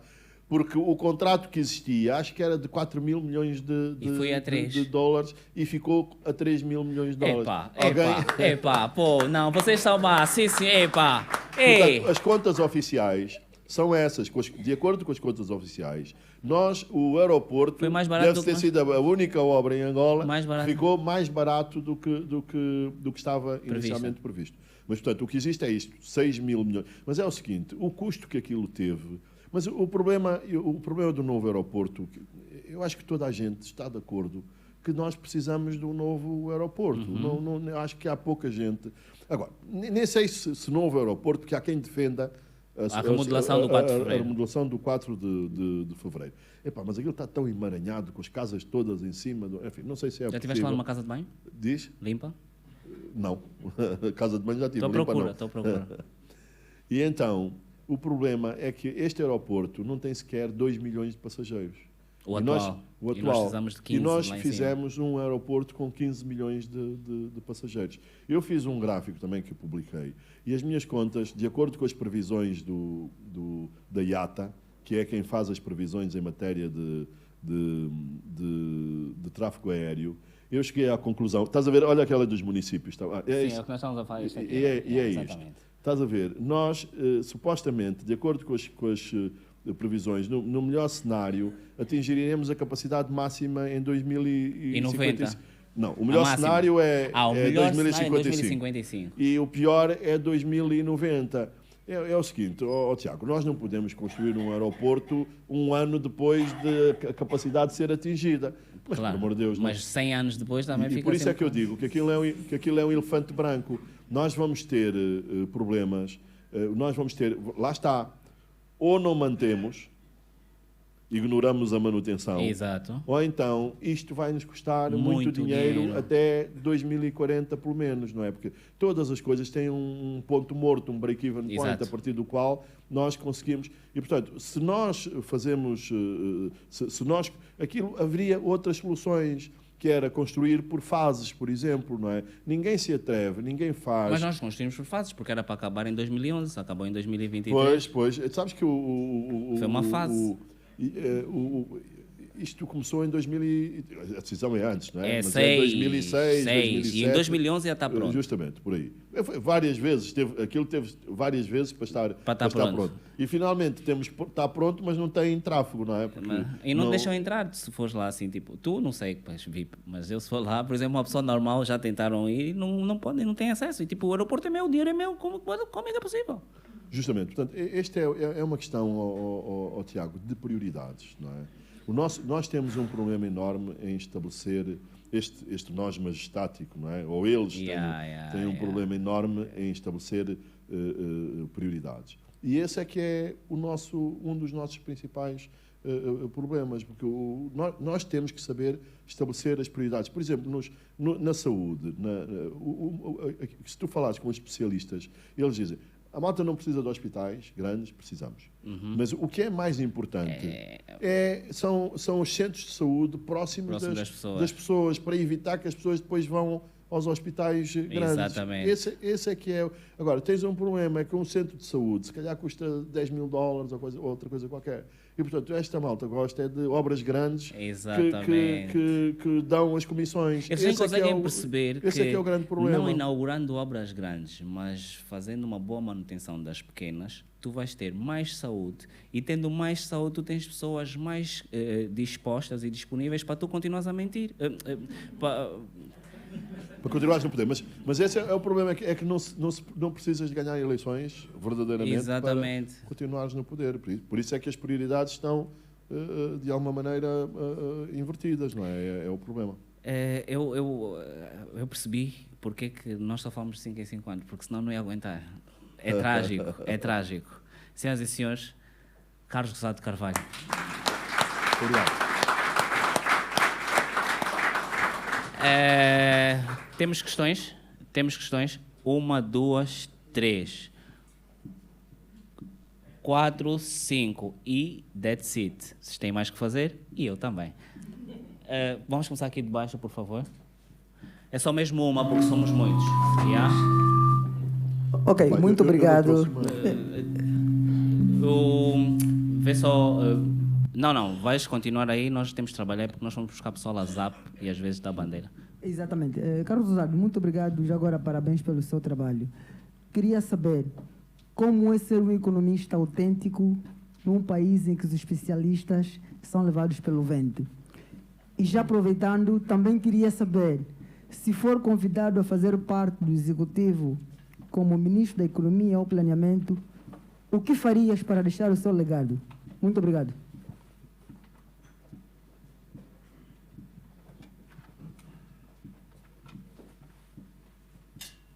Qual é responder uma de cada vez? Enfim, eu não sei, eu como nunca fui um economista que não fosse autêntico, não sei qual é o contramundo, não é? Sempre fui e acho que devemos... E as pessoas às vezes dizem, mas é académico. Eu não sou académico, nada. Eu sou fundamentalmente jornalista e que gosto muito da economia, mas eu não tenho carreira académica. Eu sou um simples licenciado, eu frequentei um mestrado que não acabei e, portanto, e dou aulas. E é a única maneira que eu sei de ser economista, ou economista ou outra coisa qualquer, é de fazer as coisas como devem ser feitas. É óbvio que isto, enfim, pode ter ou representa algum custo, mas, enfim, vamos suportando. Esta pergunta de ser ministro já me tinham feito em 2019 e se calhar também em 2020. Se calhar porque estamos a precisar. Eu não tenho, sinceramente, não tenho a mínima ambição de ser ministro ou de ser outra coisa qualquer. E eu acho que sou muito mais útil ao país sendo como sou, e sobretudo nesta fase, do que sendo ministro. Mas eu ontem vi os salários dos... E já, se calhar, muda. Não, eu desisti. Não, eu se tivesse... Enfim, é aquilo que eu vou dizer, eu às vezes tenho sempre esse cuidado. Num país onde o salário mínimo é 32 mil kwanzas... 38. Não, 32.200, parece-me. Dizer que 600 mil é mau salário, mas é a realidade, não é? Estes senhores ministros, ninguém vive com 600 mil Tem um cartão, né? Tem um cartão. Pois, eu não sei se tem... Mas depois iam-me dizer, se calhar iam-me dizer o cartão e dizer, mas eu não posso usar o cartão por razões éticas. Éticas, exatamente. Não vais ser ministro. Ética, sabe? Não posso receber por fora. O que é que... Sabe que há muitas coisas que a gente deve fazer e justamente porque, se calhar, como ministro não tinha essa possibilidade, eu acho que uma das coisas que nós temos que fazer há muitos conflitos de interesse no nosso país e, portanto, uma das coisas que eu tenho defendido sempre é a declaração de patrimónios e rendimentos dos gestores públicos, para nós vermos quais são os interesses de cada pessoa. Eu fiz isso, por exemplo, o Presidente diz, a uma certa altura, disse que muito daquilo que a gente comia ao pequeno almoço vinha das fazendas dele. A gente precisa de saber que fazendas é que tem, não é? O Presidente tinha uma participação no Banco Sol que vendeu. Eu gostava de saber se pagou mais, quanto é que comprou, a quanto é que vendeu a quem, fez mais-valias, se fez mais-valias pagou imposto. E ao contrário do que o Presidente diz, isto não é voyeurismo, não é fofoca, não, é transparência que nós devemos fazer. Depois, há uma segunda coisa que também é, portanto, esta solução dos conflitos de interesse que existem no seio do governo e no seio da administração toda. A outra coisa que eu acho que se deve fazer é uma menor intervenção do Estado. É preciso que nós devemos dar mais espaço à iniciativa privada. Mas a iniciativa privada verdadeira, não é outra iniciativa privada que supostamente só vive às contas do Estado. Eu acho que estas duas coisas são duas coisas que são absolutamente necessárias para nós resolvermos o problema. Infelizmente, imagino que estas duas não estão seguramente ao alcance do ministro. Isto está ao nível do líder, do grande líder. Só o Presidente é que pode mudar estas coisas. É impossível que... Agora, eu tenho a certeza que sem que nós façamos estas duas coisas, resolvamos o problema dos conflitos de interesse e se nós não formos capazes de dar uma maior abertura para a iniciativa privada, eu costumo fazer um gráfico ou dois gráficos que é, eu fui ver o Índice de Desenvolvimento Humano, que supostamente, como o próprio nome indica, dá o desenvolvimento das economias e o desenvolvimento humano das economias, e fui ver o Índice de Liberdade Económica. E, portanto, existe os países com mais liberdade económica são aqueles países que têm maior desenvolvimento humano. Eu costumo dizer que o problema económico resolve-se de três maneiras. Através do mercado, são os agentes económicos que interagem entre si e dessa interação sai uma solução para o problema económico. Há, através da tradição, eu costumo dizer que é o feitiço. O nosso feitiço, não é? A malta acredita que pode resolver os problemas com a tradição, porque a tradição é inimiga do mercado e da inovação, não é? Se nós fizermos as coisas como sempre fizemos, nós não vamos a lado nenhum. A terceira é a autoridade. Há um chefe, um SOBA, que nos diz como é que nós resolvemos o problema. E, infelizmente, nós resolvemos mais através da tradição e da autoridade e menos através do mercado. E, portanto, isto de alguma maneira diz... Mas, embora eu seja, e eu acho que há espaço, o mercado também é uma coisa que eu aprendi desde o início, que estudei economia, é que os mercados têm falhas e há lugar para a intervenção do Estado. Boa. Temos aqui uma segunda questão.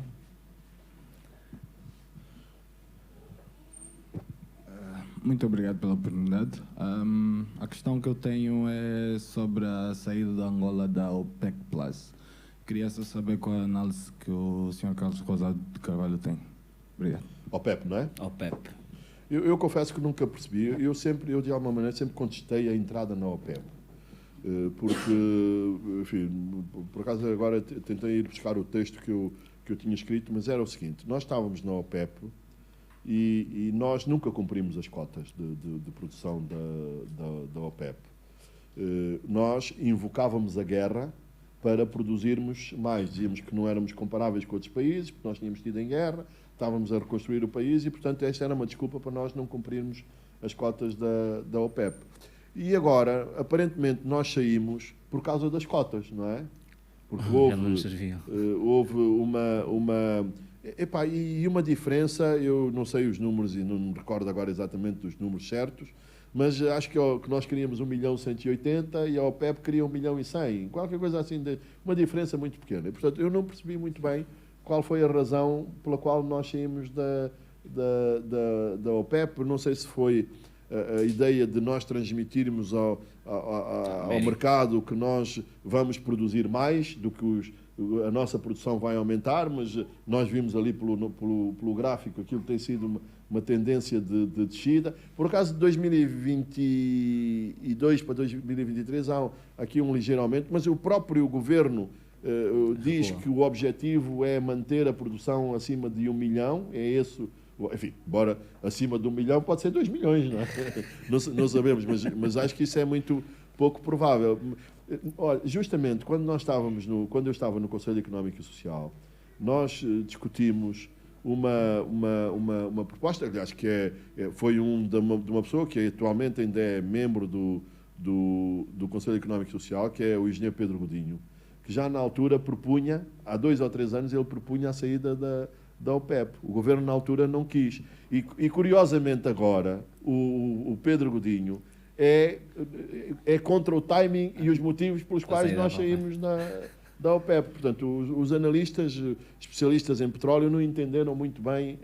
Especula-se que há uns que dizem que foi para agradar à América e ao Ocidente, enfim, mas não temos informação sobre isso, mas aquilo de alguma maneira pareceu-me uma birra, não é? Porque mesmo as nossas próprias previsões de produção de petróleo não colidem com a cota que a OPEP nos estava a dar, e mais do que isso, a OPEP disse que ia mandar 3 consultores independentes a Angola para avaliar a nossa capacidade de produção e, em função disso, estaria disponível para rever a nossa cota.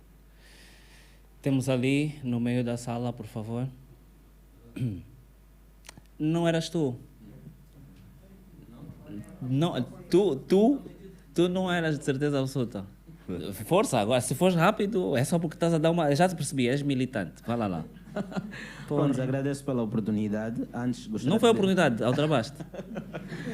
Antes gostaria de deixar aqui um elogio ao professor Carlos Rosado. Eu chamo professor porque Carlos Rosado foi meu professor durante a licenciatura, há uns 6 anos atrás. Então, deixar aqui um elogio, dizer que, não sei se o professor tem noção, mas é uma inspiração para muitos jovens.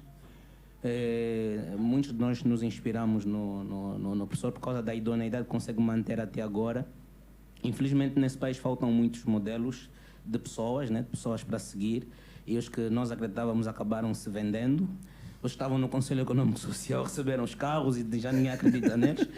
Mas a minha questão era, tendo o professor Carlos a visibilidade que tem, alguma vez, de forma explícita, o partido tentou comprá-lo? Assim, tipo, $2 milhões na mesa e cale-se. Não, absolutamente. Nunca tive nenhuma oferta. Enfim, eu acho que as pessoas também sabem que não vale a pena fazerem ofertas, não é? Acho que é um bocado por aí. Procuro ser, enfim, íntegro. Eu não procuro cargos, não tenho. Enfim, enfim, sondaram-me uma outra vez para ser uma coisa ou outra, mas eu não.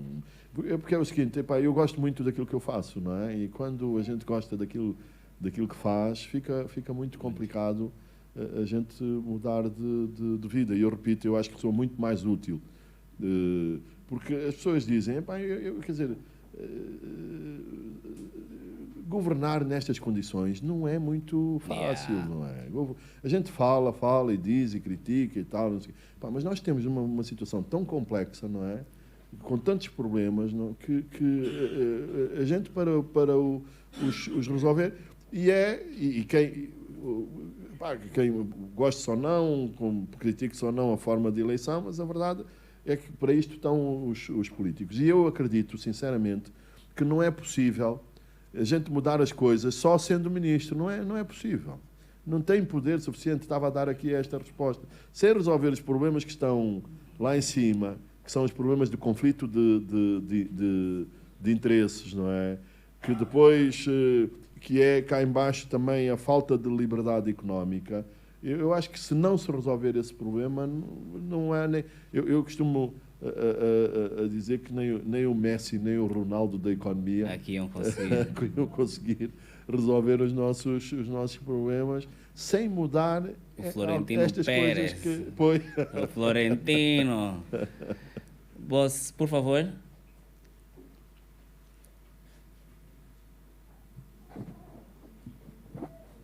Obrigado. Guilherme Dias, professor Carlos e as macas da economia em Angola. Sem macas, eu não gosto de macas. Sempre esperei por esse momento que é para fazer uma avaliação, professor, num exame de gestão financeira internacional. Opa! No recurso extraordinário. E o professor está nesse... E o professor está exatamente na cadeira certa. A minha questão é o seguinte. Vimos a nossa seleção a trazer-nos de volta esperança, crença. E todos nós percebemos que, efetivamente, o nosso girabola tem problema de estrutura. Okay? E, olhando para aquilo que têm sido as empresas que têm estado a patrocinar ou investir nesses clubes, né, nomeadamente no último relatório, agregado do setor público, vimos as performances como da Sodiam, Endiama, EPAL e tudo mais, com capital próprio muito elevado, mas que o resultado líquido foram desastrosos. Portanto, acredito que o professor também é de opinião que Angola, ou seja, o futebol angolano vende. Penso que depois daquilo que foi a nossa performance no CAN, estamos todos de acordo que o futebol vende. A grande questão é como nós fazemos vender isto. Uma vez que o gira-bola é o gira-bola. Gibelé conseguiu enfrentar o PCA, né, mostrando quem tem mais peito. Vindo do Musec, mostrou seu futebol. Entretanto, o miúdo do Musec, com pouca visão, naquilo que eu percebo nele, mas tem habilidade na bola. Professor, ajuda-nos a fazer... Ajuda-nos a perceber... Ajuda-nos a perceber, do ponto de vista da microeconomia, como é que nós conseguimos fazer aqui um negócio a nível do nosso futebol. Obrigado. Obrigado.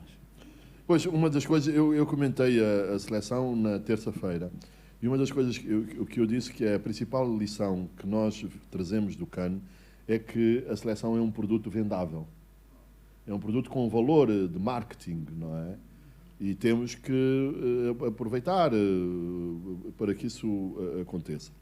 Uma das questões do ponto de vista organizativo que eu coloquei é a organização. A Federação em Angola, a Federação de Futebol, deve deixar o girabola para a Liga dos Clubes, para eles se organizarem e ele concentrar-se na seleção e noutros tipos de, não sei, arbitragem, etc. Mas aquilo que puder ser profissional, que seja profissional. E agora, para se apostar eu acho que se fosse diretor de marketing ou administrador de marketing de alguma empresa, eu ia tentar patrocinar a seleção. Agora, eu acredito também que essas marcas, a Federação tem vários escândalos, não é? Uhum. Muitos escândalos. Havia uma cena que era a Federação Africana de Futebol ia dar dinheiro e uma parte desse dinheiro era para os clubes, e ninguém sabia exatamente. Eu acho que é um produto vendável, mas a verdade é que tem que se portar bem para que seja vendável. Às vezes nós temos estrelas, não é? Que são estrelas de publicidade também, mas se cometeram alguma coisa, as empresas retiram-lhes logo os patrocínios. E, portanto, eu acho que é esse nível que nós devemos trabalhar, organizar-nos melhor, porque não tenho dúvidas absolutamente nenhumas que a seleção é um produto vendável. E os resultados virão depois. Houve um treinador, eu não percebo nada de futebol, mas houve um treinador, aliás, o Zé Peseiro, que foi treinador do Sporting e que é uma pessoa de quem eu gosto, não é fanfarrão como outros treinadores, e ele dizia que nós temos uma boa equipa, temos bons jogadores, seja na equipa principal, seja também suplentes. E, portanto, às vezes também acontece, os países têm gerações de jogadores e, portanto, aparentemente estamos em presença que é mesmo sem organização nenhuma, mesmo sem essas coisas todas, conseguimos fazer minimamente estes resultados. E é também, dentro da própria seleção, pode ter que haver mais profissionalismo, não é? Esta coisa da gente ver os vídeos que saem nas concentrações, os vídeos não devem sair, não é? Os jogadores fazem lá publicações nas redes sociais deles, mas que são publicações. Agora a gente ver os nossos jogadores a dançarem, que eles dancem lá quando estão a jogar o futebol, a gente até achou de piada, mas aquilo deu uma certa ideia de desorganização. Por exemplo, o vídeo, como é que como é que o vídeo sai? Aquilo foi filmado, não é? Exato. Portanto, mas já sabiam que o Aguinaldo ia ligar? Não sei, quer dizer, e mesmo que aquilo fosse filmado, não devia não devia ser divulgado. E, portanto, acredito que aí há uma certa falta de profissionalismo, não é? Porque, a seleção da Argentina, a seleção da França, enfim, às vezes até têm esses problemas, mas nós vemos, estão muito focadas, o grupo é muito fechado, só saem coisas verdadeiramente filtradas. E eu também fiquei um bocadinho com essa ideia que havia uma certa desorganização e que, agora, não temos dúvidas, mas nós também estávamos muito carentes, não é? De ter uma alegria, qualquer coisa que fosse.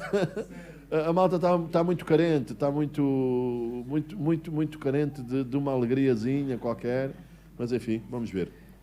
Estamos quase mas você foi meu aluno, também de Gestão Financeira Internacional? Mas estás aqui, gestão. Você foi de quê? Já nem se lembra. Moedas e bancos. Moedas e bancos. Muito bem. Temos mais questões? Temos aqui uma. Vamos fechar. Por favor.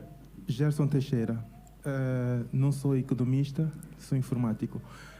A minha questão é com relação a uma abordagem que o Carlos Rosado teve a falar. Por acaso questionei, mas não percebi bem o ponto.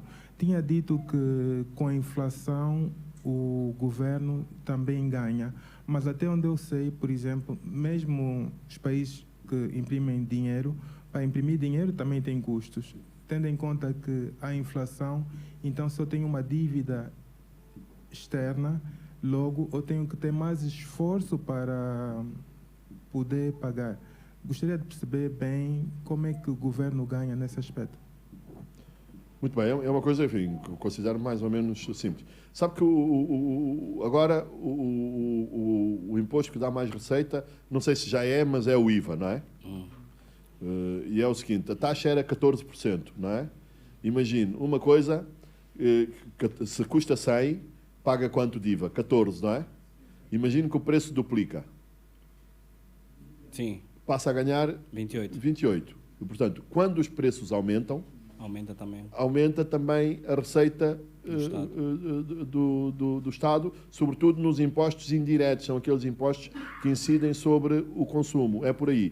Agora, a inflação, isso é um ganho imediato. Agora, a inflação não é boa para a economia. A inflação não é boa para a economia, no sentido de que cria incerteza, cria instabilidade, desvaloriza. Porque esta coisa, por exemplo, da dívida externa que está a dizer, nós temos algum risco na dívida externa, mas ele não é muito elevado. Sabe porquê? Porque 60% das nossas receitas são o quê?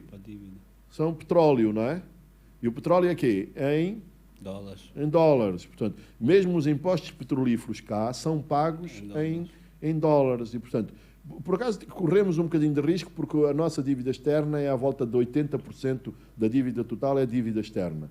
Mas, portanto, nós temos aqui esta, digamos assim, esta almofada do ponto de vista do risco cambial. Mas é o fenómeno, eu quando digo que o governo ganha com coisas, que é que tem mais receita fiscal quando os preços aumentam. Agora, não estou longe de dizer, obviamente, que a inflação é má, no limite, porque, sabe que nós, os economistas, raciocinam muito numa coisa que se diz ceteris paribus.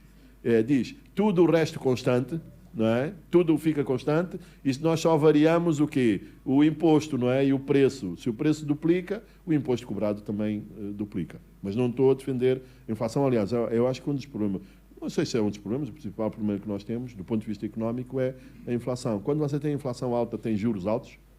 Quando tem juros altos, tem problemas de crédito, não é? E, portanto, se nós, sem resolvermos o problema da inflação, dificilmente nós conseguiremos equilibrar a economia. Estamos a fechar? Estamos feitos? Então, temos aqui a última. Muito obrigado. Obrigada, e obrigada, Tiago, por esta discussão. Eu não sei se a audiência partilha aqui da mesma opinião que eu, tivemos aqui 2 horas a ouvirmos, e não é uma crítica, que é coisas que já sabemos, não é? Vai tudo mal, são tudo corrupto, tal e tal, e é todo um cenário, durante 2 horas, todo um cenário muito negativo, muito negro, muito... Os meus netos não há de ver, ou seja, tivemos aqui a falar em que nada muda, as estradas não mudam, a educação não está a mudar. Há alguma nota positiva com que a gente possa sair daqui com o coração um bocadinho mais leve? Eu posso dar, eu acho que essa... Eu acho que, sabe que nós atingimos um ponto, não é? Que é ou mudamos ou mudamos. E, portanto, eu acho que é este sentido de urgência, não é, que me faz ter esperança, porque não é possível continuar como nós estamos. Diga? Pois, mas justamente, quer dizer, temos que mudar esta mentalidade que nós temos, porque se nós continuarmos a fazer, as mesmas pessoas continuarem a fazer as mesmas coisas, nós não vamos ter, peço desculpa, aí não posso acompanhá-la com uma expressão de otimismo e coisas diferentes. Há uma coisa que eu tenho visto nos últimas semanas, talvez, que de alguma maneira me anima. É o seguinte, nós quando falamos da diversificação da economia, falamos basicamente além do setor extrativo, não é? Além dos recursos naturais.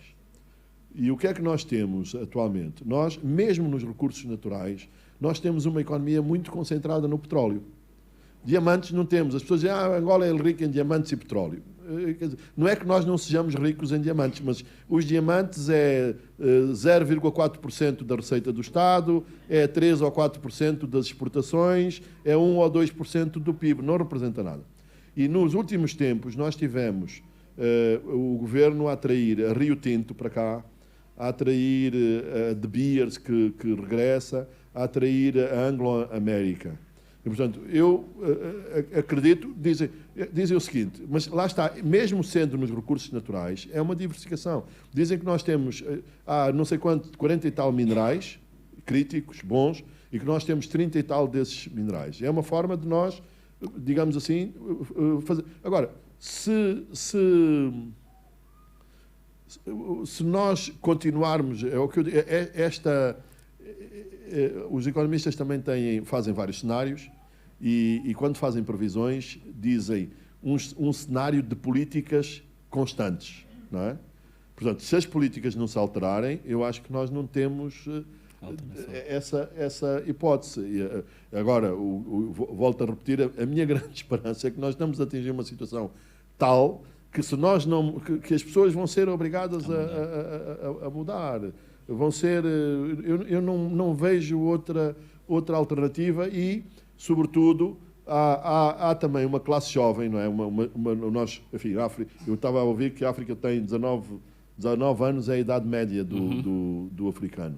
E, portanto, os nossos jovens também já não vão nestas narrativas, não é? Os nossos jovens querem resultados. E se as pessoas quiserem continuar no poder, vão ter que... Porque, repito, se continuarem as mesmas pessoas com as mesmas políticas, nós não vamos ter resultados diferentes. Portanto, muito obrigado, senhoras e senhores. Marta, é só em 2027 votar como deve ser. Para vocês foi um prazer enorme. Espero que tenham gostado tanto quanto eu. Professor Carlos, Dr. Carlos, Chefe Carlos, Boss Carlos, daqui a 5 anos, porque senão não dá. Nós estamos assim, vai ficar difícil. Cheguem bem, cheguem com Deus não, porque hoje em dia vocês são ateus. Cheguem em segurança.